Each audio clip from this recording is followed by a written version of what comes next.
What's happening, y'all? Listen, it's the Wednesday wrap up show, special edition, our recap of this past weekend. Now, listen, we did a show a couple weeks ago in which we talked about boycotting negativity. I'm not going to recap all of that. That was a cathartic moment for me personally and for BCL, and to some extent, I think the community.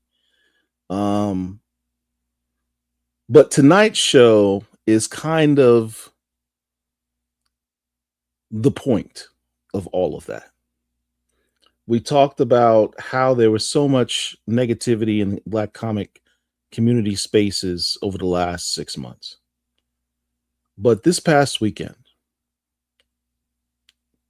in Charlotte, North Carolina, was the Heroes Convention, Heroescon.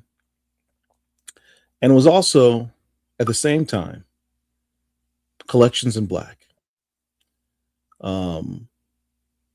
Much of why the reason of why we did that show 2 weeks ago is because the community was not behaving itself. The community was acting in a way that was counter to what we know it's capable of and what it truly represents. This weekend was what this community truly represents across the board, from creators to fans to collectors to readers. All the best of us, all the best of what this community is, what this community represents, and what this community is capable of was on hand and on full display this weekend. But let's talk about it. I bring you the Black Comic Lords.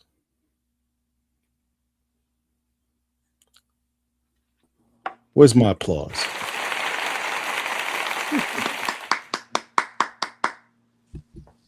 Derek, where's Derek? There, he put himself there. And Chocolate is chocolatizing. He's covering himself in chocolate. First off, hey, yo, you went too far. Covered. Is that a dragon? Yeah, you went too far. Covered myself. The throne. If it is a dragon, it would be a chocolate dragon. Listen, first off, yo, what time it is, baby? Yes, sir. Let's go, baby. Nixon 5. Listen. So with that, it's the Wednesday wrap up show with the Black Comic. Let's go. What up, people? What up, family? Shout out to our special guest, Super Slab Comics, Mr. Mike Carson. Yes, sir.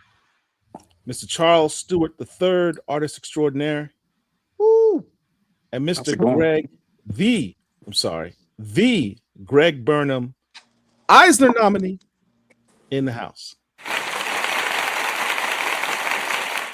Talk that talk. Talk that talk. What up, fellas? How you doing, Paul? How's your night going? Hey man, it's a blessing to have y'all here. Killer B in the house, man. Look, we had so many people from the community. I don't even know where to start. This weekend was a vibe. It was a full vibe. I mean, it was just to see that level of positivity, everybody bigging up each other, everybody alley-ooping each other, love, hugs, just it was a moment. It was a moment. And it sort of revitalized and re-energized my passion for this community and reminded me as to why that show we did 2 weeks ago was so important, to protect that. Yeah, because the real fans were there. And not to put too fine a point on it. We don't get a lot of accolades doing this stuff, but to walk into a hall and have people run up to you and say, "Oh, you're with Black Comic Lords. We watch you. We respect what you do. Keep up what you're doing." Or, man, when that madness was going on with so-and-so and such, we were kind of looking towards the Black Comic Lords to see what you guys had to say about it. What were you going to do about it? We wanted to take our moves from you. We wanted to hear what you had to say about that subject. You guys are the leaders of the community, and we were looking towards you to bring some order to the madness. This is what people. These are comments I was getting over the weekend, and just blew me away. It was completely unexpected, but it goes to show that if you do this stuff, if you put yourself out there in social media, you make yourself a talking head, talking about these subjects in these spaces. There's a responsibility that comes with that. I mean, it's great to get your clicks and your likes and whatever revenue that you get from doing this stuff if that's what you're into, but there's a responsibility to the community when you put yourself out there, and you can't take that for granted and take it lightly. Everything you say and do, somebody's watching at some point. Somebody's watching, and you never know the effect and the impact you can have on people that watch these spaces. So be careful what you do and be careful what you say, because people are always watching. It always comes back. True. But that goes around in a positive way too. Because I'm not trying to be negative. The positive things that we've done here in the space, it clearly reverberated and struck a chord with certain people out there. And for that, I'm very thankful to all of y'all that had those kind words to say to us this weekend. I appreciate each and every one of you.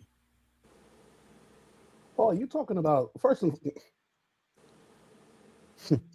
behaving, but We still in the first 10 minutes, man. No. Listen, behave. I got a timer I got a chocolate timer, so I don't do nothing stupid. So y'all think I'm playing? Listen, You got a chocolate time.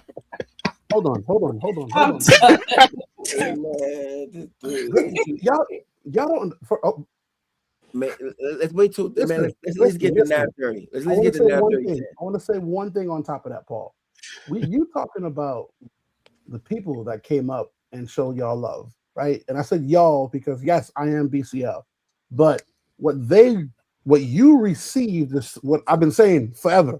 Respectfully, have I not been saying that? Yo, in these streets, because I'm out in these streets, Phil's out in these streets. You go to cons, but we in the streets when they see chocolate, yo, BCL, da, da, da. But it was awesome to watch you experience that in real time from people who you would consider strangers because you don't know them, but family adjacent. One, but two, because also individuals that we love behind the scenes, right? So I'm not gonna say their names, but writers, artists, creators that we love mimicking and echoing the same thing and actually either being upset or being happy because either we didn't say enough, we didn't whatever, but they were looking at us to steer the ship. I'm like, Paul, I keep telling you, the love is out there. First off, what up, big sis? What up? I'm so sorry y'all can hear the background noise. My son has discovered Dragon Ball Z. I'll tell him to turn it down. I'm in the kitchen, so First that's of all, why. Nothing to First apologize of all, I want to say something. No. The other thing that made this weekend Oh, 'cause you great. ran there. The other thing that made this weekend great Wonky. was seeing the next generation No. of upcoming superstars in the comic book community. No, it's okay. My husband just kicked me out the kitchen. We are absolutely going to address the drama that transpired at Stephanie's table. And you know the BCL and chocolate, we do not do the salaciousness and the negativity and the slander, but we must address the drama. Paul, please address what transpired at Stephanie's table. And Stephanie's like, what the fuck are you talking about, chocolate? Shoot, did I Yeah, break so it? let me lock in. Sorry. Stephanie is low-key raising the next Eisner winner in her son. I come up to this table, the little man's over here doodling. And I'm like, what's he up to? What's he doing? And he pulls out, I'm just drawing. She goes, show him what you're drawing. And he pulled out, was it Goku? It was a Goku. Yeah, it's Goku. Looked like it had been drawn by some dude in Japan who does anime for a living. And he's just like, yeah, I just drew this. No big deal. Light day. How old is your son? He's 10. He'll be 11 in October. Paul, tell you. see, you're not even telling the other half of the story. Yeah, but no, you tell that part because I found out okay. that part out. I'm online. I want to say this was Saturday. Yeah, I'm online for Scott Snyder, the VIP line for Scott Snyder, right? And I'm getting stuff signed, and one of the anti-hero guys, I think it was either Derek or Philly or JT, they go, yo, check out my books, Chocolate. I'm like, okay, Charles, he's dope. Okay, dope. But I'm like, who the freak drew this? I don't know this art style. Oh, you don't know? Stephanie. I'm like, Stephanie can't draw, respectfully. And I'm like, no. Okay, that's rude, but all right. And he's like, no, I help Booth. Her son is out there doing sketches. What you mean her son out there doing sketches? I get there. Everyone's sitting there lined up. I'm like, because where he line. He left. What you mean he left? He literally did a Scott Snyder. He was like, listen, I'm here for 3 sketches, 3 signs. I'm done. I'm out. Bye. I said, wait, what? I said, what do you mean? I'm like, wait, what? I want to get something. She said, he's done. He's gone. He's out. How much money did he make this weekend, Stephanie? I think like $150. Yeah. You thought I was joking. Paul said I was lying. 150. I'll take 20 off the top. Take a little commission. Agent job. Just like a black mom right there. Got to teach him about them taxes. He got to pay that booth fee. Hey, my guy, Killer B Comics, was very excited about your son's drawing. Oh, Killer. Yeah, Killer, thank you so much. I'm so sorry. Say a shout out to, where is he? I just saw him 2 seconds ago in the chat. Who? Mr. Philly. Oh, Philly Born? Philly Born. Listen, we got to address all of that because there he is. He gave mad love to Rich. Told Rich to he want to give Rich a special message, which I'll convey to you later, Rich, if you're watching. But he showed mad love to BCL. I want to give him a special shout out too. You know what's funny, Paul? I remember I told you this behind the scenes. Sanford literally said, "Chocolate, don't come to Heroescon. See if I pick up your phone call when you hit me up." And I was like, "Fuck, I cannot have that happen." And he literally did say, he said, and Paul kind of warned me, and I was like, "Yeah, whatever." In the sense where MegaCon, New York Comic Con, I am move. Excuse me. Hello, yep. You call me, I'm not answering the phone. I got to get to this money. I got to get to this bag. I'm doing whatnot. You're about your business. I'm moving. I ain't got time to mingle and kiss babies, as Paul like to say. I'm out. I don't. The minute I land, right? The minute we get there, walk into the venue, I get there before everyone, whatever, and I'm getting exclusives. And I'm like, and it's not a knock, but it set the tone. I'm like, there's only 2 booths doing exclusives? Okay. I got the exclusive for the whatnot. And I'm like, all right. I spent the other hour and a half literally walking around. I have never been at a con where I was able to pull books from my personal stuff. And I said this, Schaumburg was the con where it fills and it edifies your soul. This did something different. This con for me, and I'm watching the BCL as well, because I'm watching Paul, I'm watching Derek, I'm watching the Golden Child Marquise, I'm watching my boy Phil. We're gonna talk about my boy Phil, because listen, he's quiet today. Listen, that ball head about to be shining in a minute, because he's about to turn into a Super Saiyan. I'm telling you right now. Woo! I'm telling you. But I'm watching the Sanfords, the Stephanies, the Dennis. I'm watching the Greg Burnhams and my Haitian brother Greg Lee, and I'm watching them actually get a chance to, commune. And I'm like, okay, so y'all very relaxed.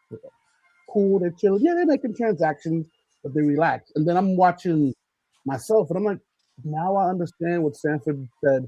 This is our homecoming, in the sense where we go out into the world, we see the dragons, we drop the books, we do the covers, we come back to Heroes to celebrate with each other. And it wasn't like a black thing. No, because I'm watching Scott. I'm watching, of course, Scott and Dragado, but I'm watching everyone just, and it's not like, oh, the white, no, just Scott with Dennis and Sanford, and they're like, hey, what's going on? And I'm just like, oh, shoot. I've never experienced, and I don't know if it's the timing, but I've never experienced a con where it wasn't money or what I call the Marvel effect first, where it's like, oh, new Superman, new Spider-Man. It was the appreciation for each other from top to bottom, writer, artist, whatnotter, fans. and then it was the actual love of the art. And I'm like, what the heck? It knocked me out. It completely shocked me. I didn't know how to explain it. To the point, Paul will tell you, I didn't have a whatnot until Saturday, until the next one, because I was already high by that point. I didn't have a whatnot, and y'all know I'm having at least New York Comic Con is Thursday, Friday, Saturday, Sunday. I'm already have 3 whatnots by Wednesday. Thursday, I got like 4 knocked in. I didn't care about the money. I was edified. My spirit and my soul was edified in ways that money couldn't pay for it. So I was like, this money, I'll get that later. But this camaraderie, this soul feeding, and that's the only way to express it. Because I know you're gonna be like, yo, you're talking about church. That's the only way to explain it. That's how it felt. It felt like healing. That's the only way to explain it.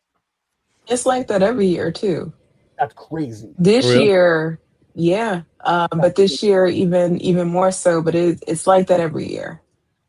It really legit feels like I don't know, like you said, homecoming. You get to see all of your favorite creators, new creators. Even though it's busy, you still have time to step away, or I don't know, just like hang out with the people that are essentially your peers, your coworkers that you're not in the office. It's finally a chance to like really commune with everyone. Yeah, and I mean seriously, it's like that almost every year. That's insane. I love it. I'm coming back next year. Even the wife, who I was like, babe, you want to go to Terrificon? No. You want to go to New York Comic Con? She looks at me and goes, yeah, right. Even before she was like, we're going back. I was like, all right, see, that was Steph. That was what, Friday.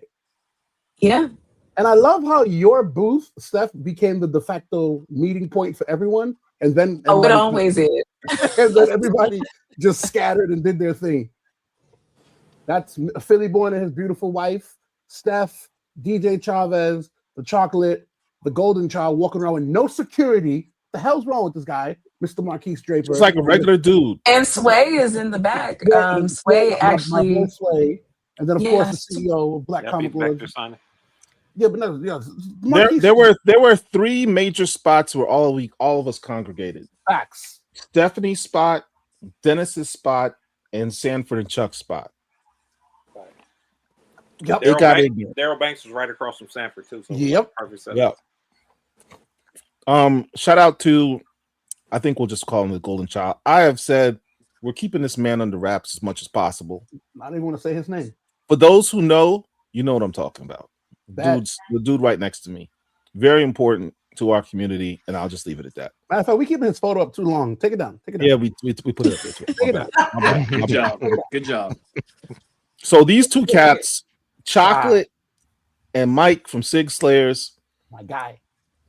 I mentioned this at our show a couple weeks ago. When these 2 guys met for the first time at MegaCon, it was like 2 long lost brothers, because it was like one pimp recognizing the game of another pimp, tipping hats towards each other. Game recognized game. These guys are in it together. Signatures. Both. I mean, this dude, look at him. He literally has a suitcase of comic books. Yo, he outside. Six Layers outside getting it. He's outside getting it. Trust me, he outside. My guy. These guys will walk into a line, drop 100 books on top of a table, loud, then turn around and look at the people behind them, saying, "No, I just came for my one book." You're like, whoa, time out. There's no softness in my voice when I'm doing that. You know that. You know that. Yeah, these guys are intense. Stephanie, my man from Noir's and New Black. I'm just scrolling through pictures. Y'all give me 1 second, Paul, because I think that we kind of make me big pause. Here we go. Go. Here we go. So the thing is that I feel as if I'll wait till y'all get me up on this, John. Somebody make him big, because obviously I don't have the technical. So here's the thing. So I want to apologize to the audience, because everybody that's on here, we all came back from a weekend and we're kind of we're talking like we're not talking to everybody else, because it was there's people who are tuning in right now who don't necessarily know exactly what we're talking about, because I think that sometimes we make the mistake of having these conversations as if everybody that's in here knows exactly what we're talking about. So for those who are just now tuning in or just kind of just like wondering why these individuals are in here talking, first thing I want to do is I just want to make sure we know exactly who's all in the building. We have Miss Stephanie Williams, who is one of the most prolific writers in the business, who is up for an Eisner. We got my man Chocolate, I'm not going to say the first part, who is the king of whatnot. We got my man, Brother Carson from Super Slabs. I've known Mike for years, even though he is a Cleveland Browns fan. He's still my guy. And OSU. He should be a Knicks fan now.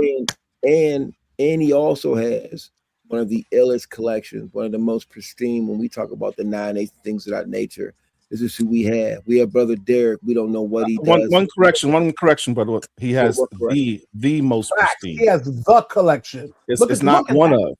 This man is number one in the world in statics. Okay. Well, it is the collection. I wasn't just saying statics, and I gave him. Moving on. We'll talk. Moving on. Let's y'all had when it's y'all time, y'all go ahead and correct yourselves. Derek works for. We don't know where he works for. He works for the government. Doing all type of wild stuff. I found out. Paul's witness. Brother Charles, one of Milestone Initiative, one of the illest artists out here, man. And I appreciate you coming through. P-Dub, all of our lawyers extraordinaires giving me some of the greatest advice. One of the illest people in the game, and is a good brother, man. Every time we've been to many cons together, and he's also been to the crib. Is Beyond Comics. And we got the invoice is in the mail, by the way, for that little thing. We got Oracle in the building, even though she wasn't there. She was there with us in spirit. Oh, we missed the Oracle. Yes, we did. No, we didn't miss.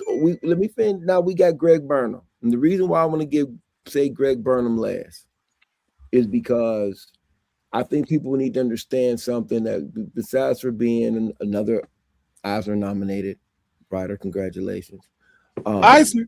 Greg wasn't even going to come, right?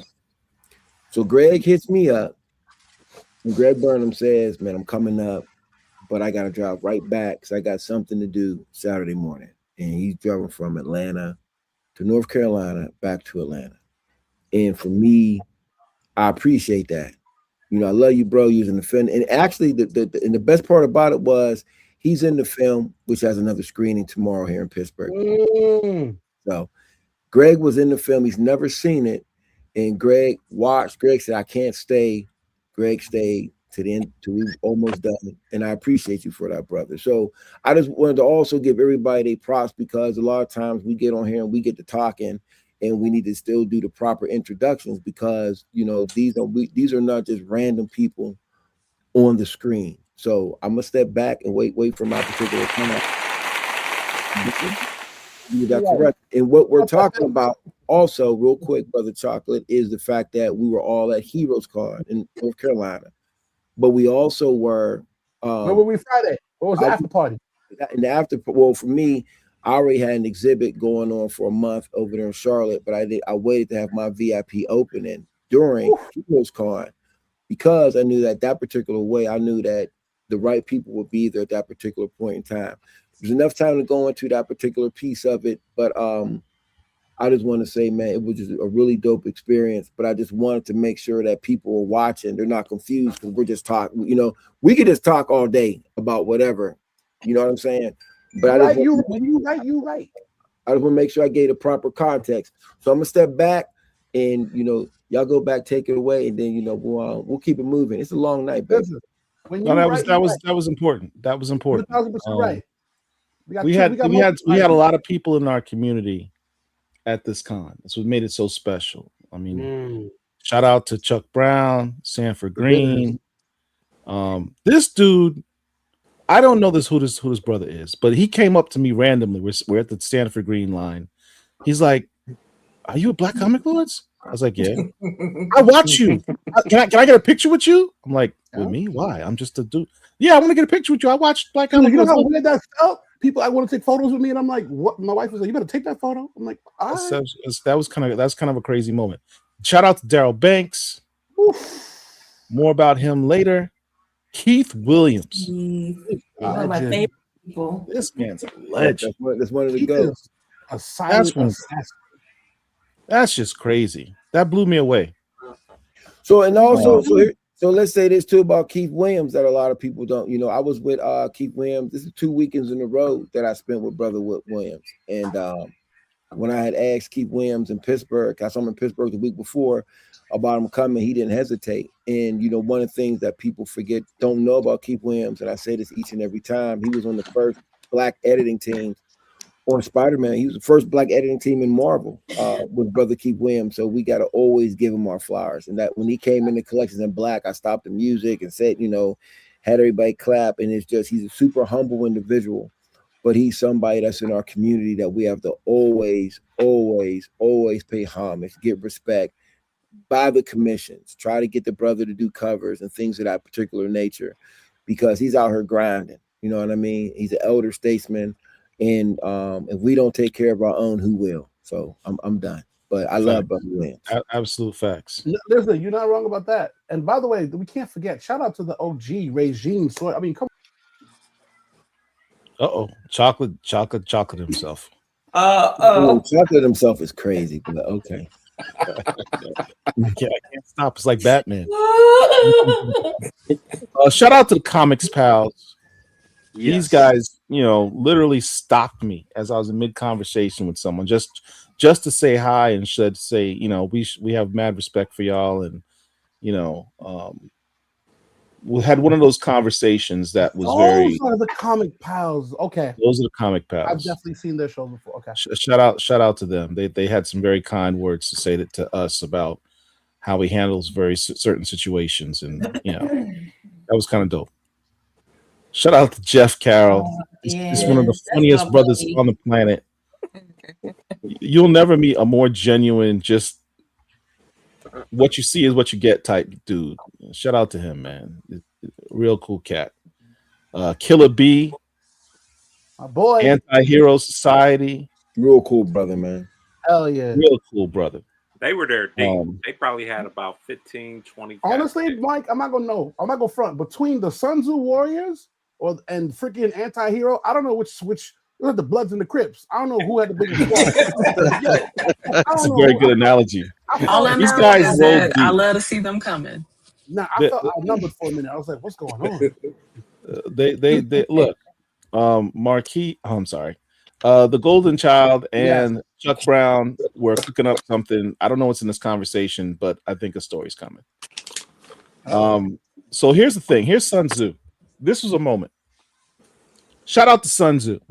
Shout out to my guy.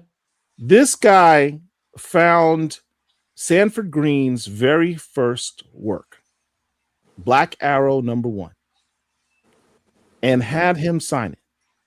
And then Sanford saw the book. First, he said, I haven't seen this book since I originally done it. This is the first time I've seen it.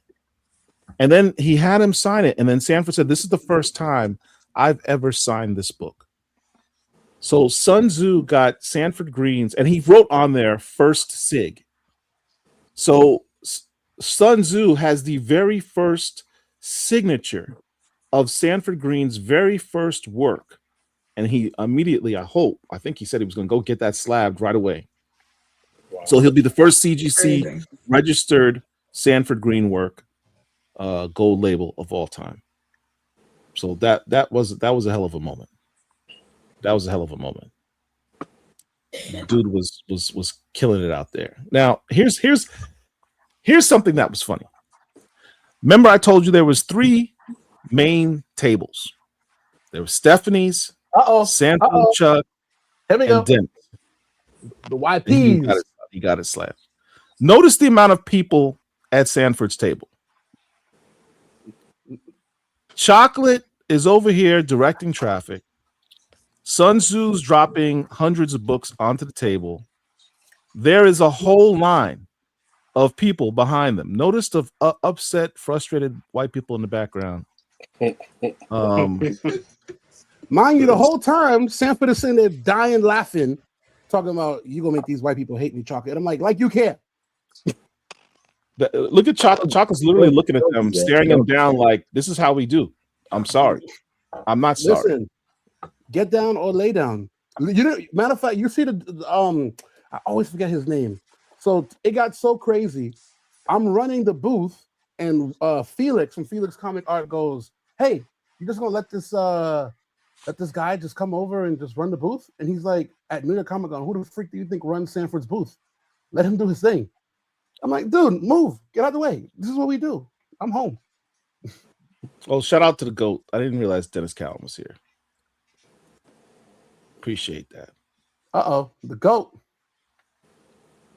But yeah, man. Derek, speaking of the GOAT, Derek brings out his previews magazine. Who put him onto that book? We'll talk about that later. But he didn't bring out just one. His obnoxiously dropped down like 3 of them. Look at Derek's face because he knows I hate him at this moment. Mind you, Paul, that was literally when somebody said, "Yo, Cowan, Derek, y'all in the Beige Comic Lords." Yeah. Yeah. This is Derek, a Beige Comic Lords moment. Was that before somebody called Dennis? Was that before somebody called Dennis Daryl Banks? Oh no! Did that happen for real? Some white man. Wow. Make me big. Make me big. No, Uh-oh. make me big. No. Make me big. Listen, ladies and gentlemen, tonight is the night. Grab your. Oh, wait. Chocolate time is over. Ladies and gentlemen, tonight is the night. Grab it. First off, Paul, Phil is 1,000% right, because we started the show hot because we've been activated since Heroescon. We got Eisner after Eisner. We got Mike. I usually am right.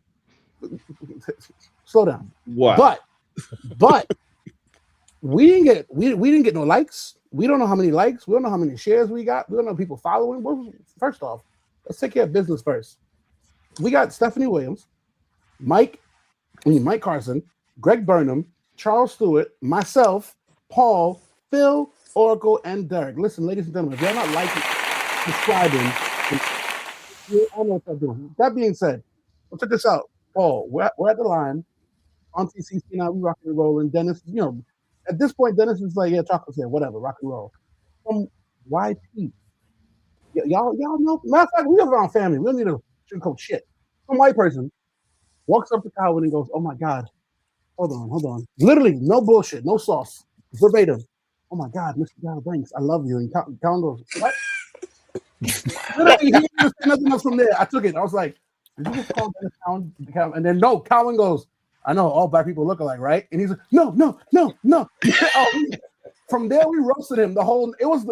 It had to be the most awkward signing because y'all know I'm loud. Oh, it was worse. I'm like, so you just gonna call Dennis Cowan Darryl Banks? Like, you don't just feel bad? You don't feel like, we roast the whole time. I know he was the like whole sign behind him that says Dennis Cowan. roasting him, and I know he was like, "Please finish my remarks so I can get out of here." It was good fun. But we roasted him. Oh my gosh, we had a fun time. I'm not gonna front. Danny Quick is 1,000% right. He got me in to the con early before. Listen, we don't need to talk about what connections. I literally walked by his booth once to conduct transactions. Outside of that, I was gone. I was outside moving. Shout out to BJ Quick. It's BJ Quicks. BJ Kicks. BJ Quick. I know. And Danny J. Quick. That's where it came from. There we go. Danny J. Quick. If you look at this particular book that he's holding in his hand, that is the very first original Ace Blade, I think from like the Kickstarter from back in the day. Oh, really? Danny said he had not seen this book in years. The only other copy he knows is the one his mom had, and I told him I stole it from his mom's kitchen. But he signed it. It was a moment. Savage. Stephanie, very gracious. Appreciate you. Now let's talk about this. Y'all gonna make me upset. So my man Phil, we had Heroescon. It was great. It was a vibe. But the real show began afterwards. That Friday night. My man Phil had his collections in black at 989 Studios. Shout out to Joanne, curator, and her husband. Phil, why don't you talk about how this came into be? We need a doper pick. That's a terrible pick. You go to my folder, man. Some actual Wow. good picks. That shit's trash. I'll tell you what. Why don't you do that, Phil? Why don't you go handle it? I mean, we're gonna do it. Let's do it right. So I'm gonna, Go ahead. You're more than welcome. Go ahead. Go get your pick. I'm not going into nothing. So here's the thing. All There right. we go. It's because I mean, y'all got the folders over there. Here's the thing. It's the reason why I did. Collection. For those who don't know, Collections in Black is an exhibit that I do that I just felt that it was important that we get the history right, because I feel like there's too many times that we have a lot of people that eat black and white who don't appreciate or care enough to get the history right when it comes to black creators, black artists, black characters, black history, black culture, when it comes to this art form. I put original comic art up there with fine art. You can't tell me that a Brian Stillfreeze or Sanford Green or even Marcus Williams isn't as good or better than things that we have in museums, just because the medium is totally different. For me, comic books is one of the purest art forms. It's also an educational tool. It's one of the things that, and it's inspiring. But for the past couple of years, I've been going all around the country, grabbing original art. I did a film called Collections in Black, which showed some of that particular journey. And shout out to Janice and him at the August Wilson Center. 2.5 years ago, I was able to have my very first gallery at the world famous August Wilson Center, which is only second to like the Apollo Theater. So I'm blessed in that aspect, and I've been able to do this in different cities all across the world. I was able to do it at OAX and things of that particular nature. But I wanted to have an art space for us so we could see the Billy Grahams, along with the Jack Kirbys and things of that particular nature, because I do have the white artists art in Collections in Black as well, because it's still culturally relevant depending upon what it is. So moving along, I wanted to have Collections in Black in Charlotte during Heroescon, and like I said earlier, it was important to do it at this particular time because I knew the Brian Stillfreezes and Stephanie Williams and all of them were going to be in Charlotte, so it just made it a lot easier to have people that I consider my friends to be able to come over afterwards, and we can have a good time. He said, "We're the female artist day. Come to the exhibit and you'll see some, sir." Mm-hmm. So we're not gonna play the game for me because I have several of those. So we move along from that. Say that for somebody else's shit. This is we ain't got time for that, man. This is not what we doing. Not over here. I represent for everybody. So that's one thing about me. I don't play them games. I just don't. So it's not, we don't do that. But anyway, Collections in Black is a success because the people have made it a success. I've had certain people donate art to Collections in Black. I've had people purchase art and bring art there. Shout out to my man Shane, who I did. He's a dope graffiti artist, and we did a thing called Panels in Pittsburgh, and we actually brought some of that panels flavor over to Collections in Quest. But I know it's a question, brother, but this ain't the time for that. If it's a question, you could direct it to me. This is, I'm just keeping it 100. I felt that as you being condescending, and I'm gonna address that in front of you, in front of everybody. If I said it the wrong way, then I apologize. But I don't believe that the intent was being nice, my nigga. Moving on. So I just wanted to say that when Collections in Black is in your city, come check it out. It's one of the dopest things ever. It's something that every time I see it myself, I sit back and I say to myself, wow, how did we get here? And it's not because of anything that I've done. It's because of what the community has done, and that we've all got together and put this thing together. I couldn't do this by myself. If I sat back there and said I did this by myself, I would be lying. But we had a really dope show. Shout out to Stephanie Williams' husband came through, and that brother was playing beats. My man Jaw Freedom was playing beats. We had a fashion show before it. We had some hors d'oeuvres. We had food. We showed the movie. Like, it was a family affair. Everybody came through and we kicked it. Like this to me, this is what it's all about. It's almost like when we go to OAX, like at the end, we get back and we all kick it and we have a good time together. This is what this was. We had kids there, we had adults there. It was just a really dope, positive thing for the community and for the culture. And here's the thing: when I say for the culture, I'm talking about the comic book culture in general, not just Black comic culture, because Black history is all history, is world history, and it's important that everybody knows about the Matt Bakers, about the Stephanie Williams, about the Greg Burnhams. You know what I'm saying? And I think like that is part of the charge and what I've been charged with to do. So I could talk about this forever, but it's my passion. It's something that I love to do, and I'm going to complete. My brother's stuttering. Let me pop it. Ooh, I'm back. I'm going to continue to do this. What the heck Until it's was time that? for me to pass it on to somebody else. So here it is. Listen, it was an amazing event. It was an amazing event. It was dope. Oh, let me say this too, real quick too, because now I got that off my chest. Because Listen, activate my boy. Activate my boy. Let me say this. Let's go. There's nothing like Collections in Black. And I'm gonna tell y'all something. Sanford Green came in when we was watching the film.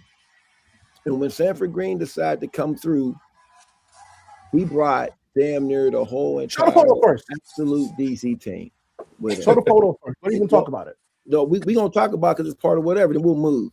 We'll move on. Cause I know Chocolate, I know you want to do this, but it was dope. But it was dope because we just had everybody in the building, from the fans to people in the industry to people who were just in the building and is just interested. My thing is with Collections in Black is that you'll learn something on accident. You know what I mean? It's not something that you got to go in there and be studied up upon. It's just dope, and the artwork speaks for itself. So that's all I look at that. Hey, what's understood don't need to be explained, my guy. I mean, we had Shay no, I can't say her name. Shay Grayson, Pornsack, Scott, and Hayden. Come on now, what? And every single one of them were enjoying the art, like not always Black art. No, just enjoying it. Period. Full stop. And let me say this too. Arto, what's my brother's name? The Art of War Comics blessed me too they contributed something to Collections in Black. They hit me off with the milestone joints that were sent back, that were split down the middle or whatever. The bladed joints, yes. Yeah. Shout out to my boy Sun Tzu. Mozingo hooked me up with some books, and he also hooked me up with a really dope piece. Let me show you something, man. Hold on. Shout out to Mozingo hooking us up. I got blessed with some heat. Make me big, cuz. Pause. Oh wow. Oh yeah, I remember that one at the gallery. That was fire. I got this joint that's gonna go into the next iteration, and also, which will be going on the wall pretty soon. I can pull this out. Shout out to the good folks over there, Ace Blade folks. I got some original art too from them brothers as well. You know what I mean? So I'm always, man, look, this is sound books, things of that nature. I mean, this is what we do, man. I mean, it's just, for me, it's just a positive thing. We will be bringing Collections in Black to different cities. Get your money up, though. Yesterday's price is not today's price. And talk about that for a little bit. Talk about that for a little bit, Phil. Put that milestone back up again. Do what? The milestone joint? Yeah, let me see that again. Oh yeah, you know what too? Yeah, that's cool. Bro, that's fine. Well, look at the detail on that joint. And Mike, when you see it up close, it that's looks like some type of. I'm about to make up some type of wild fabric cloth joint. That is like this is intense. Look at that shit. Look at that. Hey, it's on canvas and cloth. It's fire. Yeah, man. I'm gonna call it Kente cloth. I know it ain't, but that's what we gonna call it. Straight from the motherland, But yeah, it was just dope. And to be honest, man, I'll be very honest. I'm very humbled every time people come through. I love seeing people's face. Seeing Keith Williams looking at the Billy Graham piece that I have, the Billy Graham action piece. was just dope. And I'm just thinking in the back of my mind, I'm watching this legend sitting there looking at this, and I don't even know what their particular relationship was at that time. But it just brings, it brings me to a certain space. And I think, that is why, I'm a lover of history. I'm a lover of the arts, and it just all comes together for that, and I'm just happy and I'm blessed to be in this position, that I can do this. And nobody's doing this like that. And, that's not me bragging. That's just me telling the truth, because I felt like there was a need that was missing. And I don't need to wait on somebody else to do something if I could do it myself. Yeah, the whole night was dope. The venue, the people there, the vibes, everything was slick. Appreciate it, man. I definitely appreciate it. And show some of the pictures of the books in the case. Did I upload that joint? I don't know if that's uploaded or not. If not, I could put it in there real quick. You got it somewhere. Yeah. Hold on a moment. It should be, but nah, it was dope. But No, Paul, I got this. Hold on. I can show, I got to bring some books too now. We got it. We got it, Phil. Hold on a minute. You got it? Is it the crispy one? Here you go. Yeah. Oh yeah. That was decent. What I noticed is everyone seemed to circle around this table here. I don't know if it was a thing of inspiration or it kind of got into a conversation of like, what's that? What is this? Who wrote that? Who drew this? And I seen a lot of people saying like, yo, I gotta have that black man right there. It was a lot of Matt Baker heating there. So I think that served as a nice centerpiece in the whole situation. Thank you, brother. That table was filled with, from our community, what are considered grails. These are books that if you're a black comic collector, there is multiple copies of books in this table that you have to have. Yeah, if you can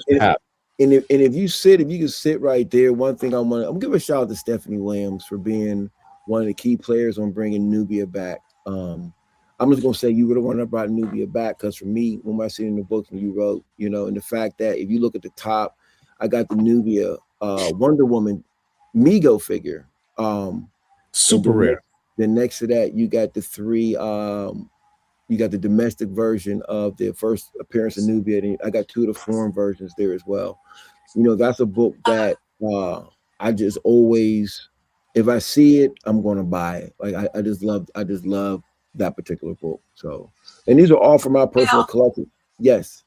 I was gonna say real quick, because my son and I lingered over here, and I just remember him like pointing into the Nubia books and being like, "Hey, like that's the same character you were writing, right? Because this book is very old." And I was like, "Yeah, it's the same character." So I just thought that was pretty cool for him to just see, I don't know, mommy's working on something that, is a legacy thing. And, I don't know, maybe one day he'll be looking at this and he'll be writing, Luke Cage or something like that, Black Panther or Bitterroot. So like that in itself, to kind of see that, and just everything that is on display and collections of Black, it was just, except the titties, we had to turn him away from that. My bad. My husband was like, wait. So it's okay. But because we knew art. It's art. It's so, but we didn't feel like answering a lot of questions that evening. Fair but enough. The rest of it, it was just really dope to, I don't know, like have him see that, explaining to him who Billy Graham is, and him being able to see the work versus, us showing it to him on the computer. That I don't know, like that was just a really dope experience, and I just have to say thank you for that. Welcome. Do you have a first appearance of Nubia, Miss Williams? Funny enough, I do not. I'll make sure I get you one of my copies. Thank you. I appreciate that. It's not for a lack of trying. I got you. I have a nice raw copy. I'll make sure I bless you with one. Thank you. Yeah, that's a dope picture. That's the whole spot. And this picture was dope because the funny part was this was at the end of the night after everybody pretty much left.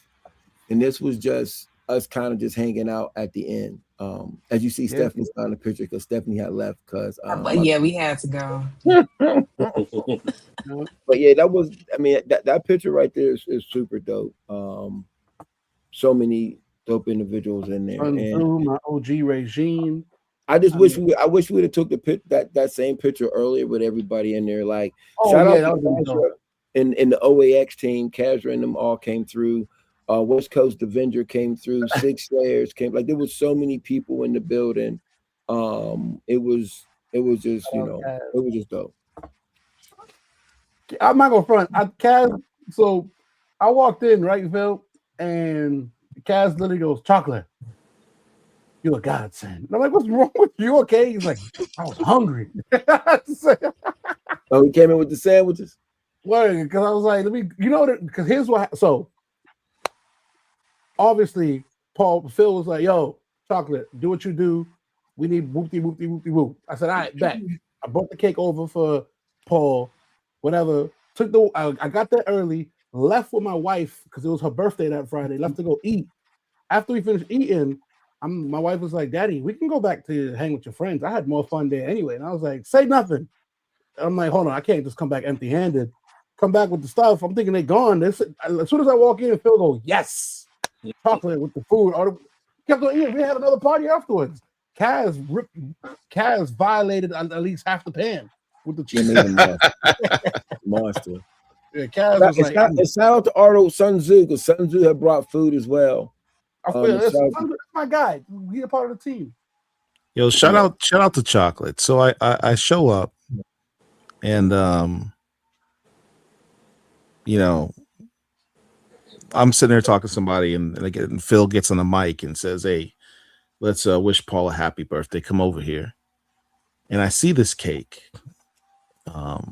Shout out to Chocolate, man. Chocolate, from what I understood, created some type of miracles to get this cake done at the last minute. And this isn't even a great picture of it, but it's got the Black Comic Lord symbol right there at the top. It says, "Happy birthday, Paul, CEO, Black Comic Lords." Man, this was unexpected.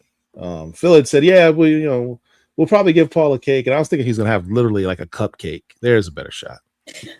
A cupcake with like a candle in it. And this was meaningful for me. This birthday was, I've been talking about my birthday a lot for this, and I told everyone there, I turned 54.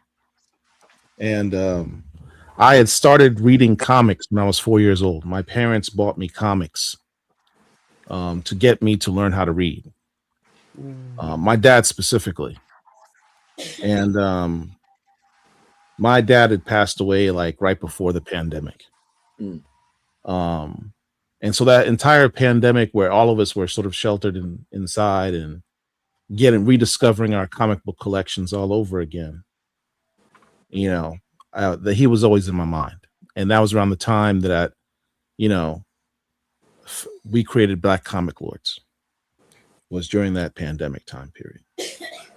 So that really kind of get me on the path. So, but the point is, at 54, I've been reading comics for 50 years, half a century.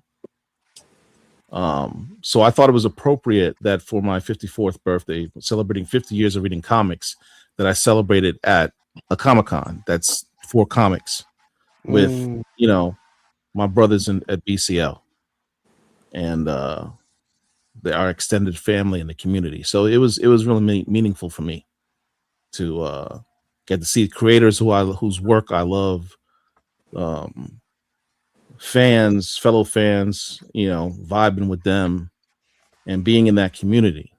It was a beautiful moment for me personally. And then top it off and having it at the venue of Collections in Black, which is just sort of brings it all together. It doesn't get any better than that. It doesn't get any better than that. So I want to give a shout out to thank you to the whole team and whole squad. Appreciate y'all. Well, you absolutely deserve it. Even though you were driving us insane, literally every 5 minutes. It's my birthday. Why? It's my birthday. I'm like, we know, but nah. You now you know why. Now you know why. And we couldn't get you what you asked for a few weeks ago, Paul. So yeah, but instead. we had a group chat with everybody, with myself, Oracle, Phil, Derek, and we gotta talk. We gotta talk about this elephant in the room. You like carrot cake, my nigga? Yeah, I like carrot cake because my grandmother, my grandmother used to make like, me. What's wrong with carrot cake?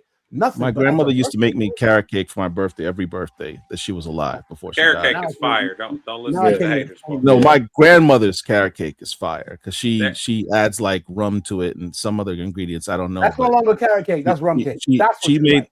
she Respect. makes the best rum cake I've ever had in my life. And after I left New York, she would still literally take those tin shortbread cookie cans, Yeah. tin He's talking cans. to a Haitian here. Yes. So she would bake her cake in those with a lid, Yeah. and then she'd wrap it up, tape it up, and she would And mail send it it to over. me every birthday, Okay. every birthday, I'm well asking, into my adulthood.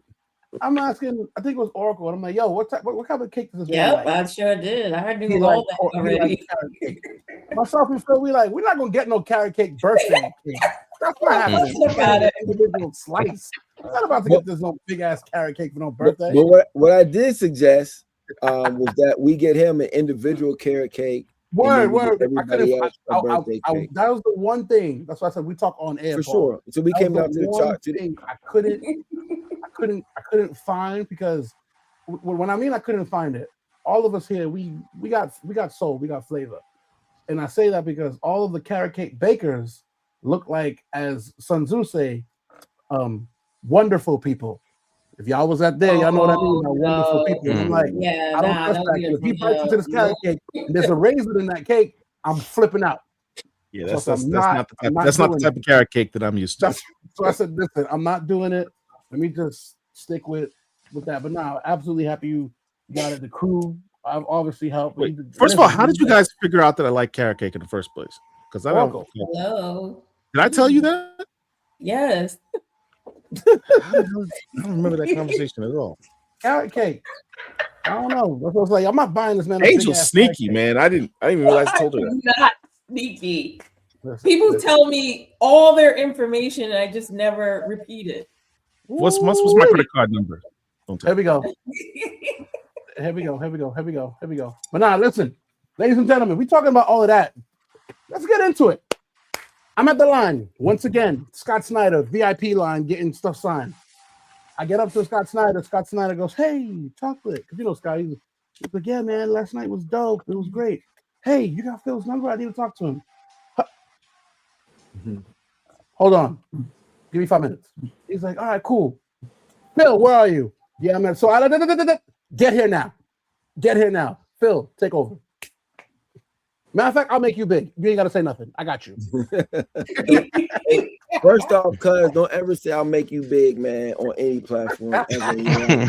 You need to stop asking everybody to make you big. That was crazy. Stop asking for it. That was too much.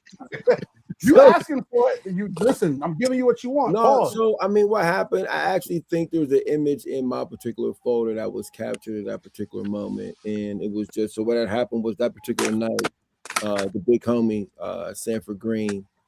And if y'all know who Sanford Green is, some of you do not know who Sanford Green is. He does a very excellent book called Bitter Root, which is an incredible piece. They're on their second volume. He's also done Into the Spider-Verse, all type of covers. He's the man. Let's put it like that. He had in Collections in Black. He's the one who did the Big Daddy Kane commission. That's in there as well. Good brother. I've been with him, OAX, Baltimore, et cetera, et cetera. He walks in the middle of the film. We're watching it, and he comes in with these individuals, and it just happens to be Scott Snyder, Che, and everybody else. And it was just kind of dope to have them to come because they could have been doing anything else, but they decided to come to Collections in Black. For those who don't know, Scott Snyder is the writer for Absolute Batman. And I go to the con the next day. Me and Shane walk in, and Chocolate kind of brings me over. And, you know, we actually, there's a line for Snyder, super long, ridiculous line. And the line literally gets stopped with me coming over there. And we sit back and we just start chopping it up. Whatever he said, that's between me and him. We had a personal conversation. We exchanged numbers, and you know it's off to the races from there. And lo and behold, during the I don't know if we want to talk about that panel or yet. I got a shout out at the Absolute panel. Play that video. Don't even say nothing. Just play that video. Don't even say nothing. Who's playing it? Are we asking the Wizard of Oz to play that, John, or play on his own? We're gonna get you right. That's a Dr. Wizard thing.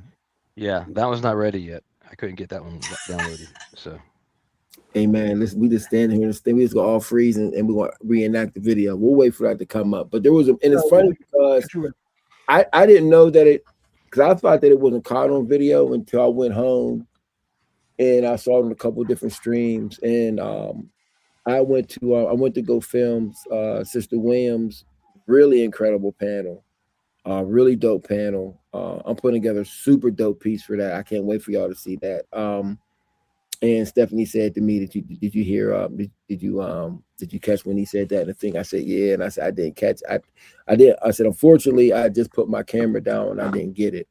But it was just a dope moment. I mean, that whole weekend was full of dope moments, and you know, it's one of those things it's dope to be acknowledged, you know, by your peers and also those who you are a fan of as well. So I'm just thankful for that. And Chocolate, and I appreciate you grabbing me and bringing me over there. Come on now, listen. The way first off, it's not just me. No, the way we cut. You see how it is with Sun Tzu. Wait, pause. Did you just have a costume change? Listen, we outside. I think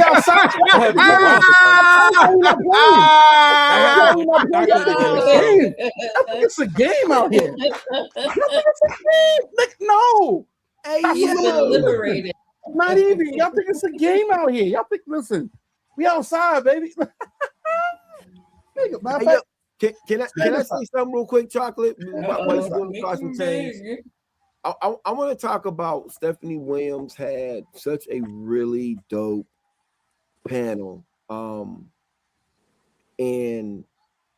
the one thing I'm gonna talk about Stephanie Williams as if she's not here. I'm gonna talk about it if she's not here. Close my eyes. Let's do that. Damn, she's doing everything.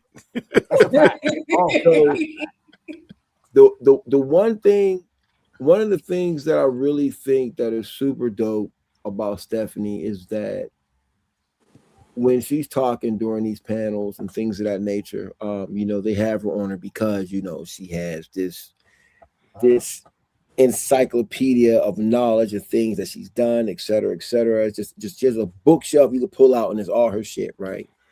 But what makes Stephanie dope, in my opinion, in all honesty, is the honesty in her panels and the fact that she actually loves comics, right? So for instance, she was, and I'm gonna say this, you know, a lot of times you'll have people when they'll talk about, I'm a Bronze and Silver Age person as well. And Stephanie made, you know, she said something about that, but then she talked about how some of the books some of the things that are presented in them now may look as if they were problematic or things of that particular nature. But she talked about this still, how good some of these books are, and you know what she was able to take from this.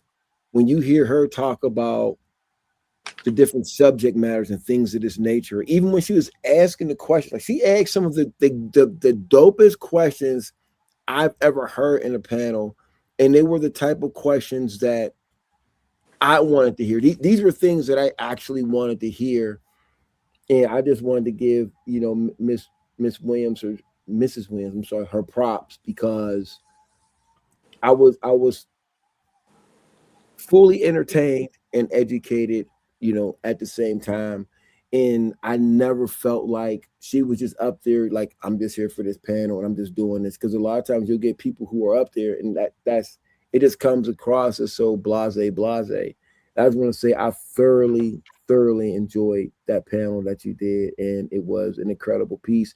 And the two other women, Louise, I'm about to say the names wrong.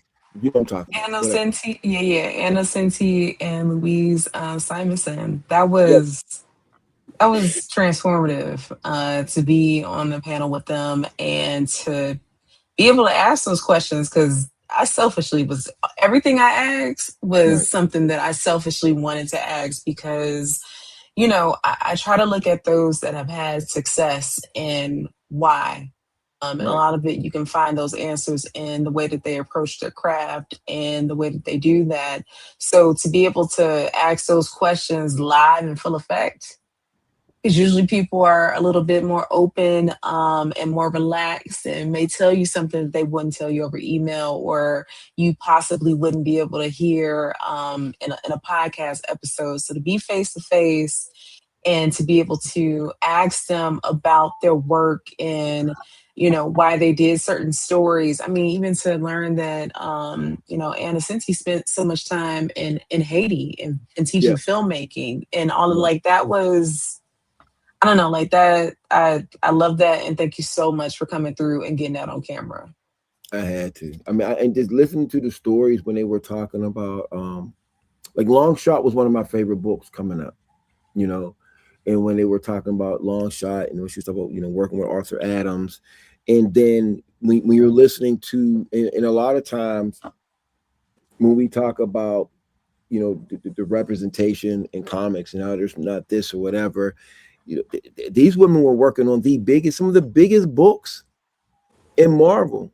And it was funny to me because it was like when we were talking about obstacles and things of that nature. And I feel like at one point, what's her name worked on X Factor. I think she was kind of stumbling to kind of come with an obstacle because she was like, I really didn't have none. I Oh, was you're just talking doing about that. Anne. She was like, Yeah, I'm out here, somebody. I'm writing X Factor, I'm doing whatever.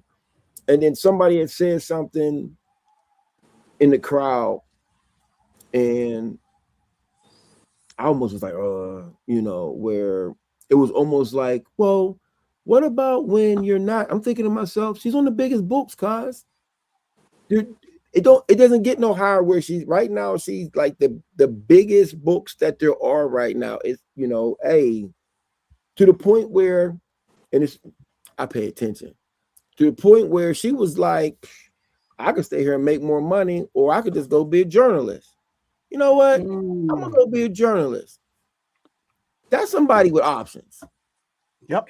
Yeah. That man, woman, black, white, you know, that's somebody who has options. And I just felt like that was dope. And I felt when she was like, yeah, I don't know if I really had too many of those particular issues. So I'm just saying it was a really dope panel. If y'all missed it, I'll have a little recap for y'all, but y'all not gonna get all of it. You had to be there. But I just want to say that was dope. It was a really good job. I'm not saying good job Thank you, outside. Phil. I'm just No, saying it no, was but dope thank you. because I was laser focused. So that's all. Paul, before we give you the floor, I just want to preface. Last year, December, we had the BCL con. And from that con, we made connections. Yeah. Then this year, we had Heroes, we had other cons, MegaCon, we all met up together. And at the end, maybe towards the middle of last year, Phil continues to echo the same sentiment. And I'm going to have to agree with him. I know he's going to take it and run with it, but it is what it is. We are absolutely experiencing a Black art renaissance, and we are living it right now. That being said, yeah, and Cowan literally says this all the time, shut up and do the work. You want to get a book out there? That's the Stephanie Williams line right there. Well, now Big System took it and definitely made it hers. But nah, there's a book out there you don't got. All right, do it. Oh, there's an art style that you want to see whatever the case may be. Do it. You can't figure it out. Learn. You would get a mentor respectfully. Oh, I can't afford these schools. You know how many of your favorite artists and writers haven't been to a classically school or a Q-Bird school? Shut up and get your ass out there. Paul, I give you the floor. Yeah, I mean, if you cannot, now is the best time for you as a creator to go out and get your stuff done. But it's going to require work. If we've said this before, if you are not being a craftsman in your art, meaning that you are being prolific, you're being intentional, and you're trying to stretch your craft, you're trying to elevate your craft at every turn. Dennis Cowan's still out there doing books. He's a craftsman. He doesn't have to do that. But he does it. Stephanie Williams, perfect example. The sister has done comedy, sci-fi, superhero books. Didn't you just work on civil disobedience as well? Mysticism and time travel. You know what I'm saying? Or given style. Everything. I'm very excited for the book. There is nothing. She's about to do a pirate book. A pirate book. Word. Let's talk. Man. Come on. One of the best quotes you can get from Stephanie is, "I am making myself undeniable." You cannot say, well, Stephanie can only do this. Or, oh, here's a black book with this black female character. That's what we just give to Stephanie. She could do it all. She's making herself undeniable. She challenges herself. She writes things that you don't expect. At this point, I don't ever not expect her to do anything. She's doing Star Trek. Wonder Woman. She has demonstrated in just the last 12 months her ability to do anything and do it well. So if you're not challenging yourself like that as a writer, as an artist, if you don't have the hustle of like a Sebastian Jones or Danny J. Quick, or Derek Lonzo Starr, if you're not out there hustling, getting your stuff out there, don't complain. Don't complain about what you can and cannot do, or what you're owed. These cats don't owe you nothing, man. You gotta go out and get it. And don't say it's not possible. Exhibit A and B. Look at Greg Burnham right there. Right? Greg, don't scrunch your face up like that. That's my scrunchy face. I just do it sometimes. It's like, hey, they won't give me a. Greg is like, they won't give me a booth at this con. I'll make my own con. Come on, man. Ooh, wait, stop. Ain't nobody denied Greg, man. Say that again. Say that again. Nobody denied that. That was a good analogy. Ain't nobody ever told Greg that, man. Greg showed. No. I do be getting whatever it is. Paul, but say that. There are levels. There are levels of what they offer these creators at these cons. Sure. Say it again. Greg just made his own con. Come on, right? Second con. He did Atlantic first. It's the second one. Now's the time. My man Rich says it all the time. Everything we need in our community is right here. It's already here. Just do it. Stephanie says, get to fucking work, man. it's there. Oh, it's 10 o'clock. We cussing now. Listen, the chocolate time has been over. Chocolate time has been over. Been over. I'm real proud of leave, y'all. Hey, listen, man. We can't be messing up Stephanie and Greg's money, man. So that's not even that. No. It's just I've been up since 7. Got kids. Well, why y'all giving Stephanie her flowers? I want to give a shout out because I was like the first or second person in her line this weekend. I got up there to get my New History of DC signed, and I didn't have a witness there, so I had to, I left my book there. Said, "Hold on, I'm there." Back. What you talking about? You was off doing chocolate, so doing chocolate. It is what it is. So I had to quickly run. I found somebody. She had already signed the book, which was taboo. If you ever been to a con, if you don't have a witness right there, they kind of act funny acting or whatever. But she was gracious enough to play along with me to be like, hey, I sign again. She kind of gave me. I got kind of like a double sig. So I'm gonna keep that as like a. Hold on, Mike. You don't have one with everybody? They weren't there. It is what it is. I got you. So I had it on. They were on CGC's list to be there, but they didn't. Listen, Mike. You're not listening to me. Give me your address. I got you. We'll figure it out in due time. But I got came back at 9.8. I'm sorry, I got the glare from my lights. Everybody knows the big noise around this book and the push for it and everything like that. So I don't know how many. I'm pretty sure this might be the first Stephanie Williams sig on this book on the census. So I think want to so. give a shout out. Yep. But yeah, she played along with me. The guy witnessed the SIG 2 times, so we in there. So well, first of all, I can't with I can't. If you're tired, Stephanie, please feel free to. Yes, I love y'all so much, but as you know, been working like a Hebrew slave. That's probably gonna get me canceled saying it. But if you went to church, you know what I mean. It is okay. So Before you go, as long as your name's not Kanye, you should be good. You and exactly no. Hold on, Stephanie. Before you go, yourself, Papa, and your husband have been officially invited to the Underground Fight Club, aka the Tekken Fight. Got you. Oh, real quick, a little. Oh yeah. Well, Miss Sway stayed with me while Heroescon was going on, which in itself was fun. He left a his signature and a little doodle on our dry erase board. So I don't think this ever is going to get clean. But anyway, Wow.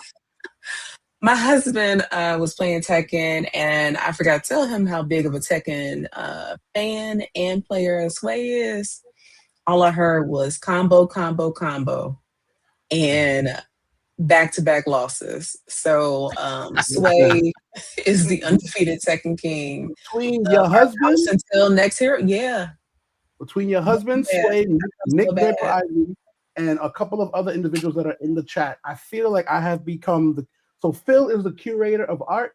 I have now become the curator of video game fights in this industry. Like it has gotten insane. People don't even want me to do whatnot no more. They just like get Nick to your house and get Sway, put the PS5 on, get it popping. And now that they know your husband is involved, they're like, no. We don't need this. Is the one time they said we don't want Stephanie. We want her husband. Let's go. I'm like, oh my god.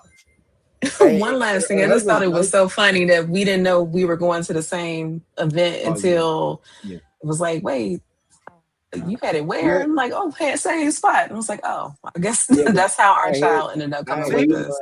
See? I had my husband up to play some beats at my joint. And I guess they didn't, I guess they didn't tell each other they was going to the same spot. So I had wife booked totally differently, but they all knew. I just thought he had his dates mixed up. So I guess he was thinking the event was on Saturday. I'm like, no, I'm going to this thing on Friday. And then anyway, that's when we found out. So it all worked out. And if anything, it shows how the circles overlap in the music community and also the comic book community. So that in itself is just really good. No, I love that. Well, Steph, I want to keep you. Absolutely enjoy. Keep working on what you're working on, and we will see you in a few. Yes. Hey, I want the exclusive on that pirate book. Oh, listen, absolutely. BCL. Yeah, that's exclusive coming to you too. So we'll talk soon. Whoa. Hold on. Even though you can't say nothing.